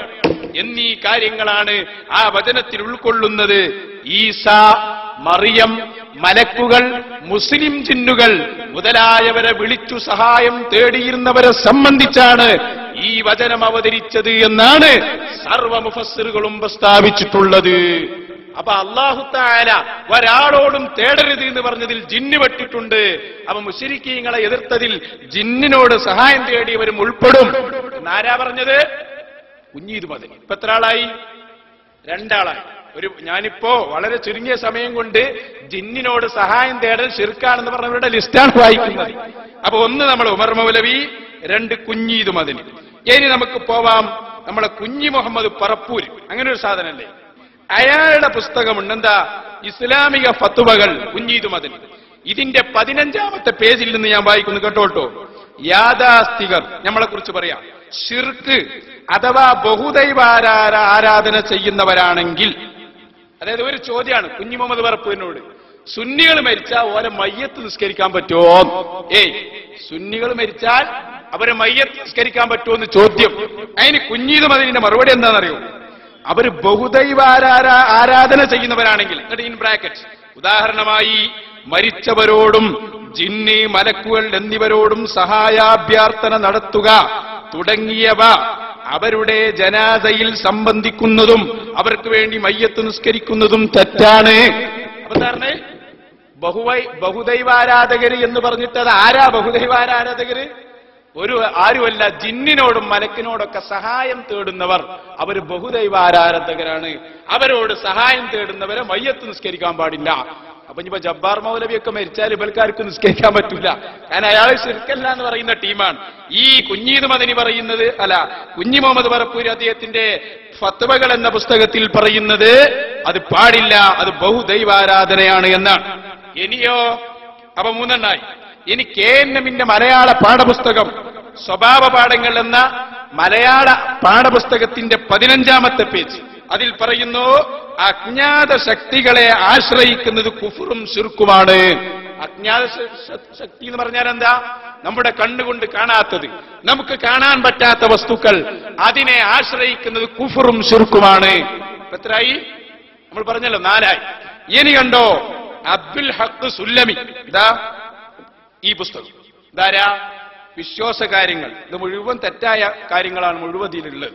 പേര് അള്ളാഹു, പക്ഷെ അള്ളാഹിനെ ഇതിൽ അറിഞ്ഞിട്ടില്ല. അള്ളാഹിനെ അറിയാത്ത മൗലവി അള്ളാഹിനെ കുറിച്ച് പുസ്തകം എഴുതിയതാണ്. ഒരുപാടുണ്ട്. ഈ പുസ്തകത്തിന്റെ നിങ്ങൾ നോക്കി, ഇതിന്റെ നമുക്ക് വ്യക്തമായി കാണാം. ഇതിന്റെ 298ാമത്തെ പേജ് ശരിക്ക് കൃത്യമായി ഞാൻ വായിച്ചു തരുന്നു. 298ാമത്തെ പേജ്. ആ പേജിൽ എന്താ ഇയാൾ പറഞ്ഞത്? പ്രിയപ്പെട്ട സഹോദരന്മാരെ കേട്ടോളൂ. മനുഷ്യ കഴിവിന് അതീതമായ പ്രശ്നങ്ങളിൽ മറഞ്ഞ വഴിയിലൂടെ എന്നിട്ട് പറയാണ്, എങ്ങനെ സഹായം ലഭിക്കുന്നുവെന്നറിയാതെ ഏത് സഹായവും എത്തിക്കാൻ കഴിവുള്ളവൻ അല്ലാഹു മാത്രമാണ്. എങ്ങനെയാണ് നമ്മളെ സഹായിക്കുക എന്നറിയാതെയുള്ള സഹായം, ആ സഹായം തരാൻ കഴിവുള്ളവൻ ആര് മാത്രമാണ്? അല്ലാഹു മാത്രമാണ്. എന്നാൽ ഈ സത്യത്തിൽ നിന്ന് വളരെ അകലത്തിലാണ് ദൈവവിശ്വാസികൾ. പടച്ച റബ്ബിനെ ഒരു നോക്കുകുത്തിയായി നിർത്തി അവന്റെ സൃഷ്ടികളോട് സഹായം തേടുന്നു. മലക്കുകൾ, ജിന്നുകൾ, മരണപ്പെട്ടവർ, ജീവിച്ചിരിപ്പുള്ളവർ, വൃക്ഷങ്ങൾ, സർപ്പങ്ങൾ, ഈ സഹായ തേട്ടമാകുന്നു ആരാധന. അപ്പൊ എന്തായി? ജിന്നിനോട് സഹായം തേടൽ, ജിന്ന് എങ്ങനെ സഹായിക്കുമെന്ന് അറിയാത്തത് കൊണ്ട് ശിർക്കാണെന്ന് പറയുന്നത് ഇതാരാ പുറത്തിറക്കിയത്? കേരള നദുവത്തുൽ മുജാഹിദീൻ പ്രസിദ്ധീകരണ വിഭാഗം, മുജാഹിദ് സെന്റർ, കോഴിക്കോട് 2. അപ്പൊ എന്തായി? അല്ലാഹുവിൽ ജിന്നിനോട് സഹായം തേടൽ ശിർക്കാണെന്ന് ആര് പറയുന്നു? നമ്മുടെ അബ്ദുൽ ഹഖ് സുല്ലമി പറയുന്നു.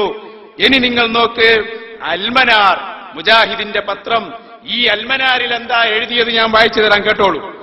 മാത്രവുമല്ല, അയാൾ സഹായിക്കുന്നുണ്ടെങ്കിൽ തന്നെ അതെങ്ങനെയാണെന്ന് നമുക്കറിയുകയില്ല. ഈ സഹായം തരുമെന്ന് വിശ്വസിക്കുന്നവർ ചിലപ്പോൾ മരണപ്പെട്ടവരോ ജീവിച്ചിരിക്കുന്നവരോ ആകാം. പ്രവാചകന്മാരോ സ്വാലിഹികളോ മലക്കുകളോ ജിന്നുകളോ ആരുമാകാം. ആരായാലും ഈ വിധത്തിൽ അവരോട് സഹായം തേടുന്നത് ശിർക്കാകുന്നു. വ്യക്തമായി അൽമനാറിന്റെ ഡിസംബർ 2005 16ാമത്തെ പേജ് നിങ്ങൾ എടുത്തു നോക്ക്. വ്യക്തമായി പറയുന്നു, ജിന്നിനോട് സഹായം തേടൽ ശിർക്കാകുന്നു. ഒരു തർക്കവും അതിലില്ല. ഇനിയും കേട്ടോ നിങ്ങള്, ഇന്നത്തെ മുജാഹിദിന്റെ ജനറൽ സെക്രട്ടറി ആരാ? സാക്ഷാൽ AP അബ്ദുൽ ഖാദർ മൗലവി. AP അബ്ദുൽ ഖാദർ മൗലവി അയാൾ ഈ അടുത്ത് വിചിന്തനത്തിൽ ലേഖനമെഴുതി. ആ ലേഖനത്തിലുടനീളം അയാൾ പറയുന്നു കേട്ടോ, ഞാൻ കുറച്ചിങ്ങനെ വായിക്കാം. വിചിന്തനം 2009 മെയ് 1. അതിലെന്താ പറഞ്ഞത്? അള്ളാഹു ഒരു പട്ടാളക്കാരനായി വന്ന് അവരെ സഹായിക്കുമെന്നല്ല, അവർക്കറിയാത്ത മാർഗത്തിലൂടെ കാര്യകാരണ ബന്ധത്തിൽ പെടാത്ത തരത്തിൽ സഹായിക്കുമെന്നാണ് അവർ പ്രതീക്ഷിച്ചത്. അപ്പൊ അള്ളാഹുവിൽ നിന്നുള്ള സഹായം എങ്ങനെ സഹായിക്കും എന്നറിയാത്ത സഹായമാണെന്ന് വിചിന്തനത്തിൽ പറയുന്നു. അതുപോലെ ഭൗതിക വിഷയത്തിൽ അഭൗതികമായ സഹായം എന്നതാണ് മുജാഹിദുകളുടെ വാദത്തിന്റെ മർമ്മം. AP അബ്ദുൽ ഖാദർ മൗലവി പറയാം, അയാൾ അള്ളാഹുവെ രക്ഷിക്കണമേ എന്ന് പറഞ്ഞാൽ അവന്റെ പ്രതീക്ഷ തനിക്ക് മനസ്സിലാക്കാൻ കഴിയാത്ത രീതിയിലൂടെ അള്ളാഹു സഹായിക്കുമെന്നാണ്. ഇത് ഭൗതിക വിഷയത്തിൽ അഭൗതിക രീതിയിലൂടെയുള്ള സഹായമാണ്. അതിനാൽ ഇത് ആരാധനയാണ്. അത് വിചിന്തനം 2008 ആഗസ്റ്റ് മാസം എന്ന് ഇനിയും പറയുന്നത് കേട്ടോളൂ. ജീവിച്ചിരിക്കുന്നവർ കാഴ്ചയുടെയും കേൾവിയുടെയും പരിധിയിലാണെങ്കിൽ ചോദ്യം ഭൗതികം അഥവാ കാര്യകാരണ ബന്ധത്തിൽപ്പെട്ടത്, പരിധിയിൽ പെടാത്തതാണെങ്കിൽ കാര്യകാരണ ബന്ധത്തിൽ പെടാത്തത്. അതും വിചിന്തനം 2009 മെയ് മാസത്തിൽ കാണാം. അപ്പൊ AP അബ്ദുൽ ഖാദർ മൗലവിയും പറയുന്നത് അങ്ങനെ തന്നെയാണ്. ഇങ്ങനെ തുടങ്ങി ഒരുപാട് ആളുകൾ, ഞാൻ ഇതിനും വിശദീകരിക്കുന്നില്ല, ഒരുപാട് പുസ്തകങ്ങൾ ഇനിയും വായിക്കാനുണ്ട്. അപ്പൊ ചുരുക്കത്തിൽ എന്താ പറഞ്ഞത്? ജിന്ന് 3 കാര്യങ്ങളാണ് അടിസ്ഥാനമായുള്ള പോയിന്റ്. ഒന്നാമത്തത്, ജിന്നിനെ നമുക്ക് കാണാൻ കഴിയൂല, ജിന്നെ എങ്ങനെ സഹായിക്കുന്നു നമുക്കറിയൂല. അതുകൊണ്ട് തന്നെ ജിന്നിനോടുള്ള സഹായം അഭൗതികമാണ്. അതുകൊണ്ട് ജിന്നിനോട് സഹായം തേടാൻ പാടില്ല. ആരൊക്കെയാ പറഞ്ഞത്? ഉമർ മൗലവി പറഞ്ഞു, കുഞ്ഞീദ് മദനി പറഞ്ഞു, അതുപോലെ AP അബ്ദുൽ ഖാദർ മൗലവി പറഞ്ഞു, അതുപോലെ മായിൻകുട്ടി സുല്ലമി പറഞ്ഞു, അതുപോലെ തന്നെ എല്ലാ മൗലവിമാരും പറഞ്ഞു. കുഞ്ഞീദ് മദനി മുതൽ ഇങ്ങോട്ട്, ഹക്കു സുല്ലമി മുതൽ ഇങ്ങോട്ട്, അതുപോലെ കുഞ്ഞു മുഹമ്മദ് പറപ്പൂർ മുതൽ ഇങ്ങോട്ട് AP അബ്ദുൽ ഖാദർ മൗലവി വരെയുള്ള ആളുകൾ പറഞ്ഞ പുസ്തകവും അതിന്റെ ഉദ്ധരണികളും അദ്ദേഹം ഉദ്ധരിച്ചുകൊണ്ട് പ്രസംഗിക്കുകയാണ്. ജിന്നിനോട് സഹായം നേടാൻ പാടില്ല. ഇപ്പൊ ചില കുട്ടികൾ 2 ദിവസത്തെ വാത് കേട്ട് കഴിഞ്ഞപ്പോ, പുതിയ സംഘടനക്കാർ 2 ദിവസത്തെ വാത് കേട്ട് കഴിഞ്ഞപ്പോ എന്താ പറയുന്നത്? മുസ്ലിം ജിന്ന് പറ്റൂല, മുസ്ലിം ജിന്നല്ല, കാഫിർ ജിന്നോട് തേടാൻ പറ്റൂല, മുസ്ലിം ജിന്നാണെങ്കിൽ പ്രശ്നമില്ല എന്നാ. മുസ്ലിം ജിന്നാണെങ്കിൽ അത് നമുക്ക് പരിഗണിക്കാവുന്നതാണ്, ശിർക്ക് എന്ന് പറയാൻ പറ്റില്ല, ഒരു വേള അനുവദനീയമാണെന്ന് പറയാം. അതൊക്കെ എവിടെ പറഞ്ഞു എന്നത് ഇൻഷാ അല്ലാഹ് പിന്നീട് വിശദീകരിക്കാം. മാന്യ സഹോദരങ്ങളെ, ഇവിടെ മുജാഹിദുകൾ എന്ന നിലക്ക് അടിസ്ഥാനപരമായ ചില സംഗതി മനസ്സിലാക്കേണ്ടതുണ്ട്. ഇവിടെ ഓതി ആയത്തുണ്ടല്ലോ, കുഞ്ഞീദ് മദനി തന്റെ അഹ്ലുസുന്നത്തി വൽ ജമാഅ എന്ന് പറയുന്ന പുസ്തകം. ആ പുസ്തകത്തിൽ അങ്ങനെ പേര് വെച്ചത് വെറുതെയല്ല, നേരെ മറിച്ച് വിശുദ്ധ ഖുർആനിന്റെയും തിരുസുന്നത്തിന്റെയും അടിസ്ഥാനത്തിൽ കാര്യങ്ങൾ പറഞ്ഞു കൊടുക്കാനും പഠിപ്പിച്ചു കൊടുക്കാനും കേരളത്തിന്റെ മണ്ണിൽ പ്രബോധനം ചെയ്യുവാനും വേണ്ടി രചിക്കപ്പെട്ട പുസ്തകമായതുകൊണ്ട് വിശുദ്ധ ഖുർആനിലെ ആയത്തോതി പഠിപ്പിച്ചു കൊടുക്കുകയാണ്. എന്താ പഠിപ്പിച്ചത്? പറയൂ നബിയെ, എന്താ പറയേണ്ടത്? ഉദുല്ലദീന സഅംതും മിൻ ദൂനി, അല്ലാഹുവിന് പുറമെ ആരാധ്യരായി നിങ്ങൾ ജൽപ്പിച്ചിട്ടുള്ളവരെ നിങ്ങൾ വിളിച്ചോളൂ, അവരോട് നിങ്ങൾ പ്രാർത്ഥിച്ചോളൂ. പക്ഷേ ഫലാ യംലികൂന കശ്ഫൽ അൻകും വലാ തഹ്വീല, ഒരിക്കലും നിങ്ങളുടെ നിലവിലുള്ള അവസ്ഥയിൽ മാറ്റം വരുത്തുവാൻ അവർക്ക് സാധിക്കുകയില്ല, നിങ്ങളൊരു പ്രയാസത്തെ നീക്കി തരുവാൻ അവർക്ക് കഴിയില്ല. എന്ന് മാത്രമല്ല, ഉലൈകല്ലദീന യദഊന യബ്തഊന ഇലാ റബ്ബിഹിമുൽ വസീലത അയ്യുഹും അഖറബ്, നിശ്ചയമായും നിങ്ങൾ വിളിച്ചു പ്രാർത്ഥിക്കുന്ന, നിങ്ങളാൽ പ്രാർത്ഥിക്കപ്പെടുന്ന ആളുകൾ തന്നെ അള്ളാഹുവിലേക്കുള്ള വസീലയെ അന്വേഷിക്കുന്നവരാണ്, അവർ അള്ളാഹുവിനോട് പ്രാർത്ഥിക്കുന്നവരാണ്. അയ്യുഹും അഖറബ്, അവരിൽ അള്ളാഹുവിലേക്ക് ഏറ്റവും അടുത്തവർ തന്നെ. എന്ന് മാത്രമല്ല, വയർജൂന റഹ്മതഹു വയഖാഫൂന അദാബഹ, അള്ളാഹുവിന്റെ കാരുണ്യത്തെ കൊതിക്കുന്നവരും അള്ളാഹുവിന്റെ ശിക്ഷയെ ഭയപ്പെടുന്നവരുമാണ്. അള്ളാഹുവിന്റെ ശിക്ഷയെ ഭയപ്പെടേണ്ടത് തന്നെയാണെന്ന വിശുദ്ധ ഖുർആനിലെ ആയത്തിനെ വിശദീകരിച്ചുകൊണ്ട് മഹാനായ അബ്ദുല്ലാഹി ഇബ്നു മസ്ഊദ് റളിയല്ലാഹു അൻഹു പറയുന്നത് കാണാം. ഈ ആയത്ത് വിശുദ്ധ ഖുർആനിൽ അവതരിക്കുവാനുള്ള കാരണമുണ്ട്. ഇത് ആയത്ത് അവതരിക്കുവാനുള്ള പശ്ചാത്തലം നസലത്ത് ഫീ നഫരിൻ മിനൽ അറബ്, അറബികളായ ജാഹിലിയ കാലഘട്ടത്തിലെ ആളുകളിൽ ഒരു സംഘത്തിന്റെ മേൽ അവതരിച്ച ആയത്താണിത്. കാരണം കാനൂ യഅ്ബുദൂന നഫറൻ മിനൽ ജിന്നി, അവർ ജിന്നുകളിൽപ്പെട്ട ഒരു സംഘത്തെ ആരാധിക്കുന്നവരായിരുന്നു, ജിന്നുകളിൽപ്പെട്ട ഒരു സംഘത്തോട് ദുആ ചെയ്യുന്നവരായിരുന്നു. പക്ഷേ ഫാസിലമൽ ജിന്നിയൂൻ, ഇവരാൽ വിളിച്ചു തേടുന്ന ആ ജിന്നുകളുണ്ടല്ലോ, അവര് ഖുർആൻ കേട്ട് സുന്നത്ത് കേട്ട് മുസ്ലിങ്ങളായി. അവര് മുസ്ലിമായി. ആര്? ജിന്നു മുസ്ലിമായി. ഇവരവരോട് തേടിക്കൊണ്ടിരിക്കുകയാണ്. അപ്പൊ അള്ളാഹ് ആയത്തിറക്കേണ്ടെന്ന പുതിയ വ്യാഖ്യാന പ്രകാരം ഇത്രയും കാലം നിങ്ങൾ ചെയ്തത് ശരിയായില്ല, പക്ഷെ ഇപ്പൊ അവര് മുസ്ലിമായി, അതുകൊണ്ട് നിങ്ങൾ കഴിച്ചിലായി കാരണം മുസ്ലിം ജിന്നോടാണല്ലോ നിങ്ങൾ തേടുന്നത്. അതുകൊണ്ട് കുഴപ്പമില്ല എന്നാണോ? അല്ല, നേരെ മറിച്ചത് പാടില്ല എന്നല്ല പറയുകയാണ്. അതുകൊണ്ട് പ്രയോജനമില്ലെന്നല്ല പറയുകയാണ്. അല്ലാഹു സുബ്ഹാനഹു വ തആല വളരെ വ്യക്തമായി ഇതിനെ നിരോധിക്കുകയാണ്. അത് ഒരിക്കലും ഒരു മനുഷ്യൻ ചെയ്തുകൂടാ എന്ന് വിശുദ്ധ ഖുർആൻ ഇവിടെ പഠിപ്പിക്കുകയാണെങ്കിൽ ഇതിനെ ചില ആളുകൾ ഇപ്പോൾ അട്ടിമറിച്ചുകൊണ്ടിരിക്കുകയാണ്. കേരളത്തിലെ അട്ടിമറി നടന്നു, വളരെ വ്യക്തമായി നടന്നു. അത് ചില മുജാഹിദുകൾ എന്ന് പറഞ്ഞ് രംഗത്ത് വന്ന, എന്നാൽ ഈ ആദർശം എന്തെന്ന് പഠിക്കാതെ പോയ ചില ആളുകൾക്ക് മനസ്സിലായിട്ടില്ല. ഇപ്പോഴും ചില ആളുകൾക്ക് എവിടെ എന്ന് എപ്പോഴും ചോദിക്കണ്, എവിടെ അട്ടിമറിച്ചത് എപ്പോഴും ചോദിക്കണ്. പക്ഷേ നാട്ടിലെ കുബൂരികൾക്ക് വരെ മനസ്സിലായി ഈ മുജാഹിദുകൾ ഞങ്ങളോട് പറഞ്ഞ തൗഹീദ് പൊളിഞ്ഞു പോയിട്ടുണ്ട് ഇപ്പോൾ എന്നാണ് അവരുടെ വിചാരം. ഇല്ല, പൊളിഞ്ഞു പോയിട്ടില്ല, പൊളിക്കാൻ ഞങ്ങൾ സമ്മതിക്കുകയുമില്ല. മുജാഹിദ് പ്രസ്ഥാനത്തിലെ പ്രവർത്തകരും മുജാഹിദ് പ്രസ്ഥാനത്തിലെ കുട്ടികളും അവരുടെ അന്ത്യശ്വാസം നിലക്കുന്നത് വരെ ഈ തൗഹീദ് വിട്ടൊഴിഞ്ഞു പോകാൻ ഞങ്ങൾ അനുവദിക്കുകയില്ല.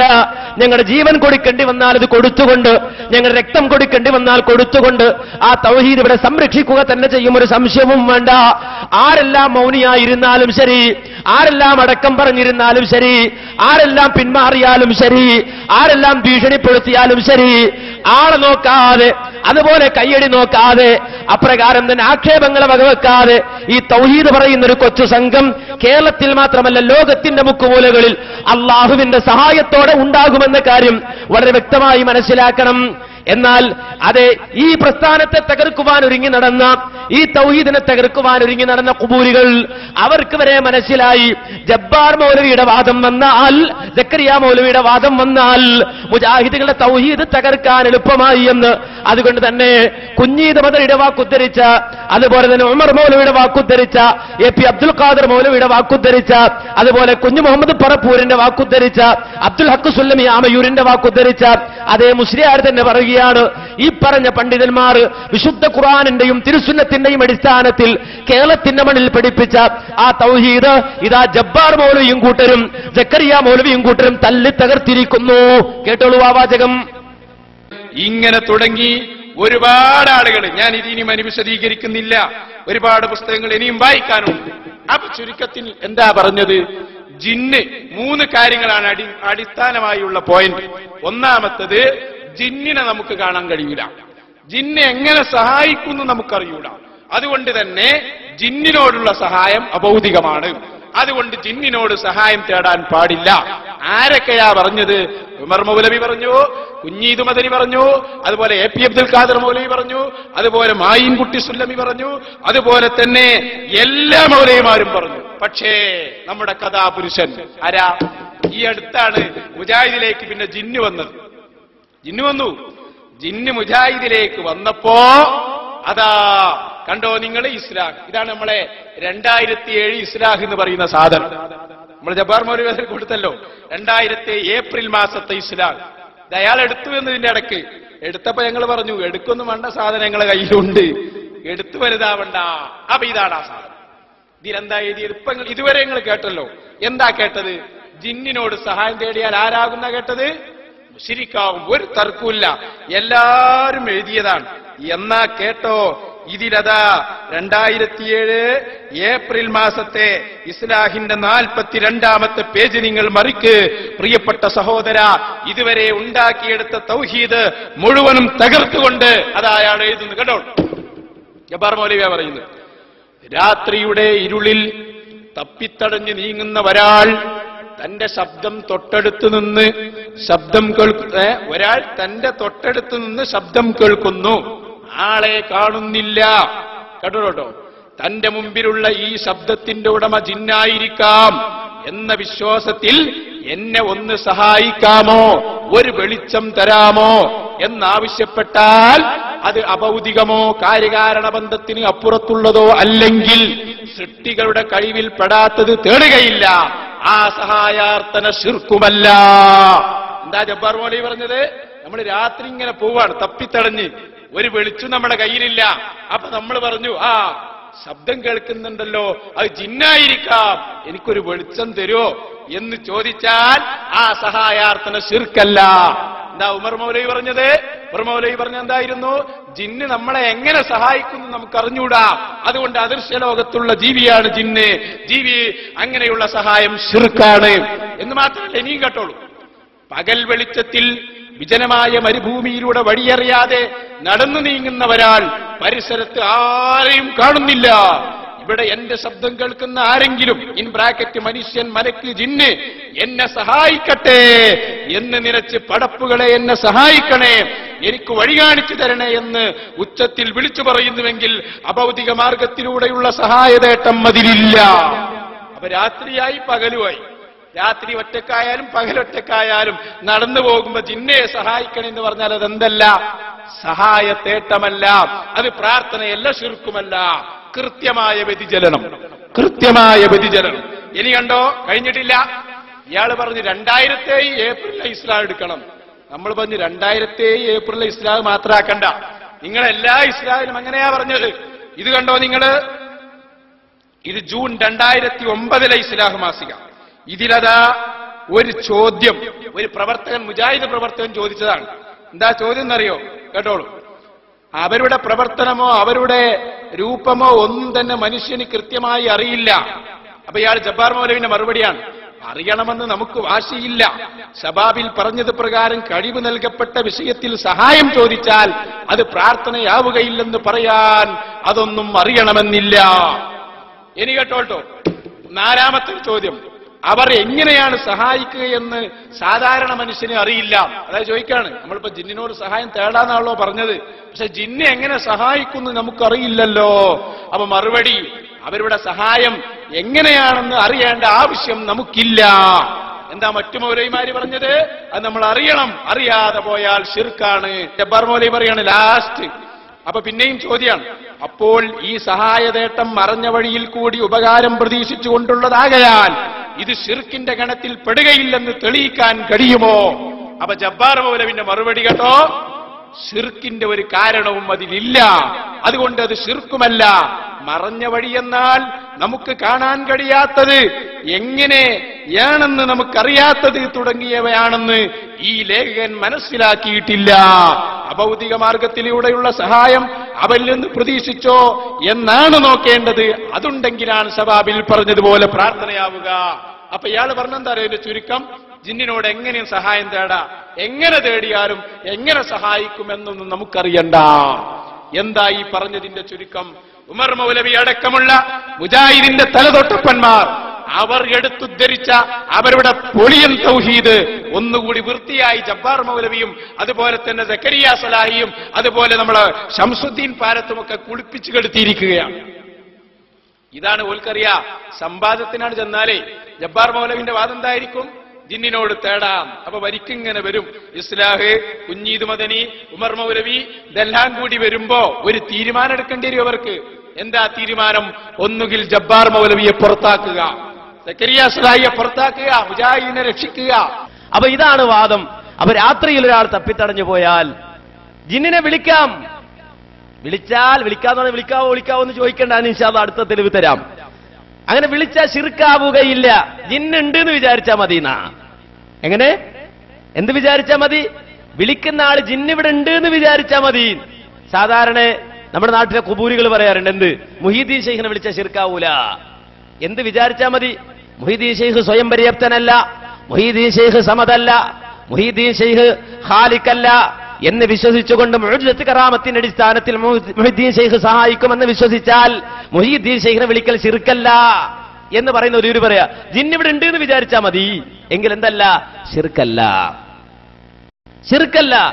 എന്നാൽ ഇവിടെ ഇപ്പോ സക്കരിയ മൗലവി കാര്യമായ ഒരു സമ്മേളനം വിളിച്ചു കൂട്ടിയിട്ട് അതിൽ പറഞ്ഞെന്താ? വേണമെങ്കിൽ വസീലത്തു ശിർക്ക് എന്ന് പറയാം എന്നാണ്. എങ്ങനെ? വസീലത്തു ശിർക്ക് എന്ന് പറയാം. വസീലത്തു ശിർക്കിന്റെ കോല ഇൻഷാ അല്ലാഹ് പിന്നീട് കാണാം. എന്നാൽ ഇവിടെ കേരളത്തിൽ പല സ്ഥലങ്ങളിലും മുജാഹിദ് പ്രസ്ഥാനം ഇത് വിശദീകരിക്കുന്ന കൂട്ടത്തിൽ പറഞ്ഞൊരു കാര്യമുണ്ട്. ഇപ്പൊ എന്താണെന്നറിയോ? നിങ്ങൾ മനസ്സിലാക്കണം, വലിയ ഒരു വാതില് ഭദ്രമായി വലിച്ച് ചങ്ങലകൾ കൊണ്ട് പൂട്ടി മുറുക്കിയിട്ടിരുന്ന ഒരു വാതില്, ആരും തുറക്കാൻ കഴിയാത്ത രൂപത്തിൽ, അതുകൊണ്ട് ശ്രദ്ധിക്കാത്ത രൂപത്തിൽ വലിച്ചു പൂട്ടിയിട്ടിരുന്ന, അങ്ങേയറ്റം ശക്തമായി പൂട്ടിയിട്ടിരുന്ന ഒരു താക്കോല് ഇവര് പോയിട്ട് പതുക്കെ തുറന്നു. ഈ പൂട്ട് തുറന്നു. എന്നിട്ട് ചങ്ങല അഴിച്ചവിടെ വെച്ചു. ഈ കവാടത്തിന്റെ ചങ്ങലേക്ക് അഴിച്ചു വെച്ചു. ഇനി 2 കൊളുത്തുണ്ട്. ഡോറിപ്പോഴും തുറന്നിട്ടില്ല. 2 കൊളുത്തുണ്ട്. അത് തുറക്കണോ വേണ്ടത് ചർച്ച ഇപ്പൊ നടക്കുന്നത്. ബാക്കി കൂടി ഇത് തുറന്നിട്ട് അങ്ങോട്ട് ചാടണോ വേണ്ടെന്ന് ചർച്ച ചെയ്യാ. കാര്യം എന്താ? ഇപ്പൊ പ്രസംഗിച്ച് നടക്കുന്നത് എന്താ? ഇതുവരെ പ്രസംഗിച്ചെന്താ? മഞ്ചേരി സമ്മേളനം നടക്കുന്നത് വരെ, കൊപ്രാക്കള സമ്മേളനം നടക്കുന്നവരെ പ്രസംഗിച്ചെന്താ? ആരാ പറഞ്ഞത് തേടാം ശിർക്കല്ല എന്ന്? ആരാ പറഞ്ഞത്?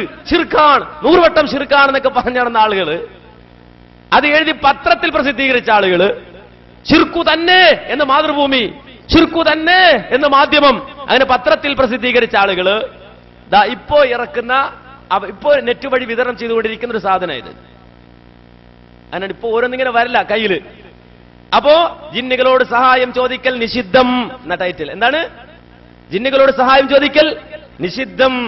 ബഹുമാനായ ഷെയ്ഖ് സാലിഹ് ആലു ഷെയ്ഖിന്റെ പേര് വന്നിട്ടുള്ള ഒരു ലേഖനം NV മുഹമ്മദ് സാലിം എന്ന് പറയുന്ന ആള് വിവർത്തനം ചെയ്തിട്ട് സലഫി വോയിസ് എന്ന് പറയുന്ന അവരുടെ സൈറ്റിലൂടെ പ്രചരിപ്പിച്ച് ഇമെയിലിലൂടെ ഒക്കെ വിതരണം ചെയ്തുകൊണ്ടിരിക്കുന്ന ഒരു പേപ്പറാണിത്. ഈ ലേഖനത്തിൽ സാലിഹ് ആലു ഷെയ്ഖിന്റെ ഈ ഫത്വ വിവർത്തനം ചെയ്തതിനടിയിൽ ഇതിന്റെ 5ാമത്തെ പേജിൽ അടിവരയിട്ടുകൊണ്ട് ഒരു കാര്യം പറയാണ്. അടിവരയിട്ടൊരു കാര്യം പറയുന്നത് അറിയോ? ഇവിടെ പ്രത്യേക പരാമർശം അർഹിക്കുന്ന ഒരു വിഷയമാണ് അഹ്ലുസുന്നയുടെ ചില പണ്ഡിതന്മാർ ജിന്നിനോടുള്ള സഹായം ചോദിക്കൽ അനുവദിച്ചപ്പോൾ അവർ വെച്ച മാനദണ്ഡങ്ങൾ. എന്നുവെച്ചാൽ ജിന്നോട് സഹായം ചോദിക്കൽ എന്താണ്? ശിർക്കാണോ? മിണ്ടിടില്ലേ? ശിർക്കാണോ? വസീലത്തു ശിർക്കാണോ? ഹറാമാണോ? അല്ല, നേരെ മറിച്ച് അനുവദിച്ചപ്പോൾ ചില മാനദണ്ഡം വെച്ചിട്ടുണ്ട് നാം.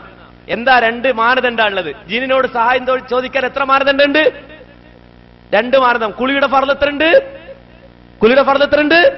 2. അതുപോലെ തന്നെ ജിന്നിനോട് സഹായം തേടണമെങ്കിൽ, നിങ്ങൾക്കൊരാൾക്ക് തേടണമെങ്കിൽ എത്ര മാനദണ്ഡമുണ്ട്? 2. ഏതൊക്കെ? 1, ഹറാമായ കാര്യത്തിനോ, കള്ളു കുടിക്കാൻ വേണ്ടിയാകാൻ പാടില്ല, വ്യഭിചരിക്കാൻ വേണ്ടിയാകാൻ പാടില്ല, അങ്ങനെ ഹറാമായ മാർഗത്തിനാകാൻ പാടില്ല, ഹറാമായ മാർഗത്തിലൂടെയോ ആവരുത് എന്നുള്ളതാണ്. അപ്പൊ ഒരാൾക്ക് വേണമെങ്കിൽ ആരോട് സഹായം ചേരാം? ആരോട് സഹായം തേടാം? ജിന്നിനോട്. പക്ഷെ 2 ഉപാധി. ഏതാ 2 ഉപാധി? ഹറാമായ മാർഗത്തിലൂടെ ആകാൻ പാടില്ല, അതുപോലെ തന്നെ ഹറാമായ കാര്യത്തിനും ആകാൻ പാടില്ല. ഇതാണ് അഹ്ലുസുന്നയുടെ നിലപാട് എന്ന് പേപ്പറിലടിച്ച് കേരളത്തിൽ പ്രവർത്തിക്കുന്ന മുജാഹിദ് പ്രസ്ഥാനത്തിൽ, ആ പ്രസ്ഥാനത്തിൽ തൗഹീദ് പഠിച്ച് പ്രവർത്തിച്ചുകൊണ്ടിരിക്കുന്ന കുട്ടികളോ, ആ കുട്ടികൾക്കിടയിലേക്ക് അവരുടെ കയ്യിലേക്ക് അച്ചടിച്ചു കൊടുക്കുമ്പോ ആ കവാടത്തിൽ അവശേഷിക്കുന്ന 2 കൊളുത്തുകൂടി ഊരാനുള്ള പണി നടത്തുകയാണ്. കാരണം ആ ചങ്ങല നിങ്ങൾ പൊട്ടിച്ചു കളഞ്ഞു, ആ പൂട്ട് നിങ്ങൾ തകർത്തു കളഞ്ഞു. ഇനി അവശേഷിക്കുന്ന ആ കവാടത്തിന്റെ 2 ആ കുറ്റി മാത്രമാണ് അവശേഷിക്കുന്നതെങ്കിൽ ആ കുറ്റി കൂടി തുറന്നു കൊടുക്കാനുള്ള വഴി അന്വേഷിക്കുകയാണ്. അഥവാ ഹലാലായ കാര്യത്തിന് വേണ്ടിയാണെങ്കിൽ, ഹലാലായ മാർഗത്തിലൂടെയാണെങ്കിൽ ജിന്നിനോട് സഹായം തേടൽ അനുവദനീയമാണെന്ന് അഹ്ലുസുന്നയുടെ പണ്ഡിതന്മാര് പറഞ്ഞിട്ടുണ്ട് എന്നൊരു തത്വം കൊടുക്കുകയാണ്. മാത്രല്ല ഇവരെപ്പോ പറഞ്ഞില്ല, ഇവിടെ അധികം വിശദീകരിച്ചത് എന്താ? സക്കരിയ മൗലവി എന്താ വിശദീകരിച്ചത്? യാ ഇബാദല്ലാഹ് അയ്നൂനി, അങ്ങനെ ഒരു ഹദീസ് വന്നുകൊണ്ടാണ് നമ്മൾ കുടുങ്ങിപ്പോയത്. അങ്ങനെ ഒരു ദുർബല ഹദീസ് വന്നതുകൊണ്ടാണ് നമ്മൾ കുടുങ്ങിപ്പോയത് എന്നാണ്. എന്നാൽ ആ ഒരു ഹദീസ് ഇല്ലെങ്കിലോ നിങ്ങൾ ഈ വാദം ഉന്നയിക്കൂലേ? യാ ഇബാദല്ലാഹ് എന്ന ദുർബല ഹദീസ് വന്നിട്ടില്ല എങ്കിൽ ഈ ദുർബലവാദം നിങ്ങൾ ഉന്നയിക്കുകയില്ലേ? ഉന്നയിക്കൂലേ? ഉന്നയിക്കും. കാര്യം എന്താ? വിശുദ്ധ ഖുർആനിൽ ആയത്തുണ്ടെന്നാ പറയുന്നത്. എന്തിനായത്ത്? ജിന്നിനോട് സഹായം തേടാൻ വിശുദ്ധ ഖുർആനിൽ ആയത്തുണ്ട് എന്നാണ്. നിങ്ങൾ ആരെങ്കിലും കണ്ടിട്ടുണ്ടോ? ജിന്നോട് സഹായം തേടാൻ ഖുർആനിൽ ആയത്ത് കണ്ടിട്ടുണ്ടോ? എന്നാൽ ഉണ്ട്. ഏതാണ് ആയത്ത്? തആവനു അലൽ ബിർരി വത്തഖ്വാ വലാ തആവനു അലൽ ഇസ്മി വൽ ഉദ്വാൻ. സക്കരിയ മൗലവി നിങ്ങൾ മിണ്ടിയോ? കേരളത്തിലെ ബുക്കുമൂലകളിൽ മുജാഹിദുകൾ ഈ സംഗതി വിശദീകരിച്ചിട്ട് ഇതൊന്നുകിൽ നിങ്ങൾ ഹറാമാണെന്ന് പറയണം, അല്ലെങ്കിൽ വസീലത്തു ശിർക്കാണെന്ന് പറയണം, അതല്ലെങ്കിൽ ശിർക്കാണ് എന്ന് പറയണം. തആവനു അലൽ ബിർരി വത്തഖ്വാ വലാ തആവനു അലൽ ഇസ്മി വൽ ഉദ്വാൻ എന്ന ആയത്തോതിയിട്ട് ആ ജിന്നുകളോട് സഹായം തേടാമെന്ന് പറഞ്ഞത് നിങ്ങളുടെ സ്പോൺസറാണ്. നിങ്ങൾ വെറൊരു മൈക്ക മാത്ര. ആര്? സക്കരിയ മൗലവി. പിന്നെ മൂപ്പരെന്ന് വെച്ചാൽ വേറെ സ്പോൺസേഴ്സ് ഒരുപാടുണ്ട്. കാരണം വെച്ചാൽ ചില നടന്മാരൊക്കെ സ്പോൺസർ എടുക്കില്ലേ? 5 കൊല്ലത്തേക്ക് വേറൊരു പരസ്യം, ഒരു കമ്പനിയുടെ പരസ്യത്തിന് പോകാൻ പാടില്ല. നിങ്ങൾ കണ്ടല്ലേ? 5 കൊല്ലത്തേക്ക് ഇത്ര ലക്ഷം രൂപ, 3 കൊല്ലത്തേക്ക് നിങ്ങൾ വേറൊരു കമ്പനിയുടെ പരസ്യത്തിന് പോകാൻ പാടില്ല. ചില സൂപ്പർ സ്റ്റാറുകളൊക്കെ സ്പോൺസേഴ്സ് എടുക്കാറുണ്ട്. ഇതുപോലെ സ്പോൺസർ ചെയ്തിട്ടാണ് ഇവർ പല ആളുകളുള്ളത്. ഞങ്ങളത് ഇപ്പൊ വിശദീകരിക്കണില്ല, വേണ്ടി വന്നാൽ പിന്നീട് വിശദീകരിക്കാം. ഞങ്ങൾക്ക് ഇവരെ സ്പോൺസേഴ്സ് ഇല്ലാത്തത് കൊണ്ട് സുഖ. അപ്പൊ മാന്യ സഹോദരങ്ങളെ, ഇത്തരത്തിൽ സ്പോൺസർ ചെയ്യുന്ന ആളുകള് അവർ വാദിച്ച വാദമാ പറഞ്ഞത്. അതുകൊണ്ട് ഇനി വിശദീകരിക്കണം. നിങ്ങളുടെ പുറകിൽ തന്നെ ഞങ്ങളുണ്ട്, നിങ്ങളുടെ മുന്നിലും ഞങ്ങളുണ്ട്, നിങ്ങളുടെ വലതുഭാഗത്തും ഇടതുഭാഗത്തും ഞങ്ങളുണ്ട്, മുജാഹിദ് പ്രസ്ഥാനമുണ്ട്. പറയണം. തആവനു അലൽ ബിർരി വത്തഖ്വ എന്ന ആയത്ത് കൊണ്ട് ജിന്നിനോട് സഹായം തേടാമെന്ന് പ്രസംഗിച്ച മുജാഹിദ് പ്രസ്ഥാനത്തിന്റെ പേര് പറഞ്ഞിട്ടൊരു റൂം തുറന്നിട്ട് ആ റൂമിലൂടെ ഈ ശിർക്കൻ വാദം പ്രചരിപ്പിച്ച ആളുകളെ കുറിച്ച് നിങ്ങളുടെ വാദം എന്താണ് പറയണം, നിങ്ങളുടെ അഭിപ്രായം എന്താണ് പറയണം. കേട്ടോളൂ ആ വാചകം. ഈ ലേഖനം പരിഭാഷപ്പെടുത്തിയ വ്യക്തി തന്നെ പറഞ്ഞ വാചകം കേട്ടോളൂ. ഇവിടെ ഏതെങ്കിലും കുറ്റിക്കാട്ടിലോ എവിടെയെങ്കിലും ഒളിച്ചിരിക്കുന്ന ഒരു മനുഷ്യൻ ഇന്നെ സഹായിക്കട്ടെ, അല്ലാത്തവരിലേക്ക് സമർപ്പിച്ചാൽ ആരിലേക്ക് സമർപ്പിച്ചാലും ശിർക്കാണ്. ശിർക്കാകുന്ന കാര്യം അള്ളാഹുവിൽ നിന്ന് മാത്രം പ്രതീക്ഷിക്കേണ്ട കാര്യം അല്ലാതെ ആരിലേക്ക് സമർപ്പിച്ചാലും മനുഷ്യനിലേക്ക് സമർപ്പിച്ചാലും അത് ശിർക്കാണ്. ഇനി ഒരാൾ അവിടെ ഉദ്ദേശിക്കുകയാണ്, ഇവിടെ കുറ്റിക്കാട്ടിലൊക്കെ ആരെങ്കിലും ഒരു മനുഷ്യൻ ഉണ്ടാവും, ഒന്ന് മണ്ടി എന്നൊന്ന് സഹായിക്കേ എന്ന് ഉദ്ദേശിച്ചാണ് വിളിച്ചതെന്നുണ്ടെങ്കിൽ ശിർക്കില്ലാന്ന് എല്ലാവരും പറയും. അതേപോലെ അഹ്ലുസുന്നയുടെ പണ്ഡിതന്മാർ ശിർക്കില്ല എന്ന് പറയുന്നത് ആ ഉദ്ദേശിച്ച സ്ഥാനത്ത് ഹാദിറും ഖാദിറുമായ കഴിവുള്ളവരും അത് ആ വിളി കേൾക്കാവുന്ന പരിധിയിൽ അവിടെ പ്രസൻസ് ഉള്ള, അതായത് അവരുടെ ആ സ്ഥലത്തുള്ളവർ കേട്ടെങ്കിൽ കേട്ട് സഹായിക്കട്ടെ എന്ന് വിചാരിക്കുന്ന കൂട്ടത്തിൽ അള്ളാന്റെ ഏത് സൃഷ്ടികളെ ഉദ്ദേശിച്ചാലും ശിർക്ക് വരൂല. അതിൽ മലക്കുകളും പെട്ടു, ജിന്നുകളും പെട്ടു, എല്ലാവരും പെട്ടു. ഇത് പറയുന്ന സ്ഥലങ്ങളിൽ പണ്ഡിതന്മാർ വിശദീകരിക്കുന്നത് ജിന്നിനെയും മലക്കിനെയും നിങ്ങൾ കാണുന്നില്ലെങ്കിലും അവർ അവിടെ ഉണ്ട് എന്നാണ്. അവർ അവിടെ ഉള്ളവരെയാണ് ഉദ്ദേശിച്ചതെങ്കിൽ അവരെ നിങ്ങൾ കണ്ടോളണമെന്നില്ല. കാരണം കുറ്റിക്കാട്ടിൽ ഒളിച്ചെടുക്കുന്ന മനുഷ്യനെ കണ്ടോളണമെന്നില്ല വിളിച്ച് സഹായം ചോദിക്കുമ്പോ. അതേപോലെ തന്നെ ആണ് നിങ്ങൾക്ക് കാണാത്ത ഒരു മറക്കപ്പുറത്ത് നിൽക്കുന്ന ജിന്ന്, മുസ്ലിം ജിന്ന് അല്ലെങ്കിൽ പിന്നെ മലക്ക്, ഇവരെ ഉദ്ദേശിച്ചാൽ അതിൽ ശിർക്ക് വരൂല. ഇനി അനുവദനീയമാണോ അല്ലേ എന്നതിനാണ് നമ്മൾ ഹദീസിന്റെ സിഹത്തും നബി സല്ലല്ലാഹു അലൈഹി വസല്ലം അനുവദിച്ചിട്ടുണ്ടോ എന്ന് നോക്കേണ്ടതും പണ്ഡിതന്മാർ ഈ വിഷയത്തിൽ പറഞ്ഞതും. ഇതിന് ഖുർആനിൽ നിന്ന് തെളിവുദ്ധരിച്ചിട്ടുള്ളത്, അതായത് മുസ്ലിം ജിന്നുകളുടെ സഹായം അവരോട് അവർക്ക് കഴിവുള്ള കാര്യത്തിൽ, അവർക്ക് അള്ളാഹ് നൽകിയിട്ടുള്ള കഴിവുള്ള കാര്യത്തിൽ അവർ നമ്മുടെ ചുറ്റുമുള്ള നമ്മളുടെ ചോദ്യം കേൾക്കുന്ന രൂപത്തിൽ ചോദിക്കുന്നത് തകരാറില്ല എന്ന് പറഞ്ഞൊരു പണ്ഡിതനാണ് മുഖബിൽ വാദി. അടുത്ത കാലത്ത് മരിച്ചിട്ടുള്ള യമനിലുള്ള ഇവിടെ മദീന യൂണിവേഴ്സിറ്റിയിലെ അധ്യാപകനായിരുന്ന ഒരു മഹാപണ്ഡിതനാണ് മുഖബിൽ വാദി, എല്ലാവർക്കും അറിയുന്നതാണ്. അദ്ദേഹം അതിന് തെളിവുദ്ധരിച്ചിട്ടുള്ളത് താവനു അലൽ ബിർരി വത്തഖ്വ വലാ താവനു അലൽ ഇസ്മി വൽ ഉദ്വാൻ എന്നാണ്. നല്ല കാര്യങ്ങളിൽ നിങ്ങൾ അങ്ങോട്ടും ഇങ്ങോട്ടും സഹായിക്കുക, പാപങ്ങളിലും അതുപോലെ കുറ്റകരമായ കാര്യങ്ങളിലും നിങ്ങൾ തമ്മിൽ സഹായിക്കാതിരിക്കുക എന്ന് നമ്മൾ മനുഷ്യർ തമ്മിൽ സഹായിക്കാൻ വേണ്ടി ഉദ്ധരിക്കുന്ന ആയത്താണ് അദ്ദേഹം ജിന്നുകളെയും മുസ്ലിം ജിന്നുകളെയും കൂടി ഇതിൽ ഉൾപ്പെടുത്തുന്നത്. നബി സല്ലല്ലാഹു അലൈഹി വസല്ലമ മനുഷ്യനും ജിന്നുകൾക്കുമുള്ള നബിയാകുന്നതും യഥാർത്ഥത്തിൽ അവർ അഭൗതികരല്ല എന്നതിനുള്ള പ്രധാനപ്പെട്ട തെളിവ് കൂടിയാണ്. കണ്ടോ? അപ്പൊ മാന്യ സഹോദരങ്ങൾ മനസ്സിലാക്കണം, ഇതുവരെ ഇത്രയും കൊല്ലം നിങ്ങൾ ഇവിടെ ജീവിച്ചിട്ട് ഈ ആയത്ത് നിങ്ങൾ കേട്ടിട്ട് അതിൽ ജിന്നുണ്ട് എന്ന് കിട്ടിയോ? നിങ്ങൾക്ക് ആരെങ്കിലും പറഞ്ഞു തന്നോ? വേസ്റ്റ് ആയില്ലേ? നഷ്ടായില്ലേ? ഇത്രയും കാലം നിങ്ങൾ ജീവിച്ചിട്ട് എന്ത് പഠിച്ചില്ല? താബനു അലൽ ബിർരി വത്തഖ്വ, നിങ്ങൾ പരസ്പരം സഹായിക്കണം, സഹകരിക്കണം. ആരുമായിട്ടാ? ജിന്നുമായിട്ട്. എന്താ മിണ്ടാൻ പേടി? ജിന്നുമായിട്ട് ചിലപ്പോ തെറി വിളിക്കൊന്ന് പേടിച്ചിട്ടാ? ഒറ്റപ്പെടുത്തുന്ന പേടിച്ചിട്ടാ? മഹല്ല് വിലക്കൊന്ന് പേടിച്ചിട്ടാ, ഭീഷണിപ്പെടുത്തൊന്ന് പേടിച്ചിട്ടാ? ഇത് മുജാഹിദ് പ്രസ്ഥാന. ഈ ഭീഷണി കൊണ്ടൊന്നും തളരൂല ഈ പ്രസ്ഥാനം. അങ്ങനെ ചില ആളുകളുണ്ട്, ഭീഷണിപ്പെടുത്തുക, തെറി വിളിക്കുക. ഇത് പറയുമ്പോൾ തന്നെ മോശം SMS ഇതിന്റെ എവിടെയോ കോണിൽ നിന്ന് ചില ജിന്നുകൾ പറത്തിവിടുക.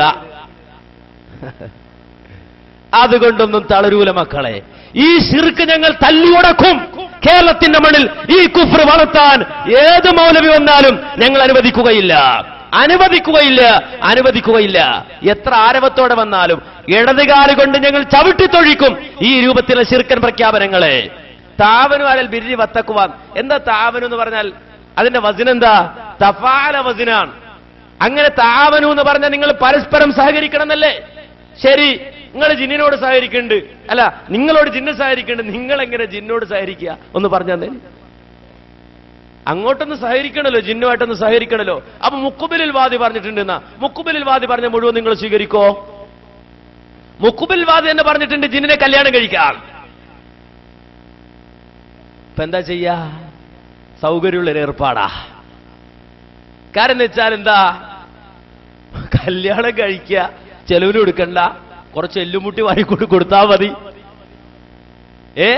ഈ രൂപത്തിൽ കല്യാണം കഴിക്കാൻ ജിന്നിനെ.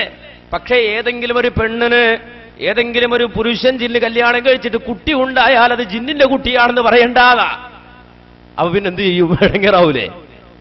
കല്യാണം കഴിക്കാം, പക്ഷെ ജിന്നില് പെണ്ണിന് കുട്ടി ഉണ്ടായാൽ ജിന്നിന്റെ കുട്ടിയാണ് എന്ന് പറയണ്ട. ആണുങ്ങൾക്ക് പിന്നെ ആ പ്രശ്നമില്ല, ജിന്ന് പ്രസവിച്ചോളും, കൊണ്ടു നടന്നോളും, കുഴപ്പമില്ല. അപ്പൊ മാന്യ സഹോദരങ്ങളെ, ഈ വാദം അവതരിപ്പിക്കുകയാണ് മലയാളക്കരയിൽ.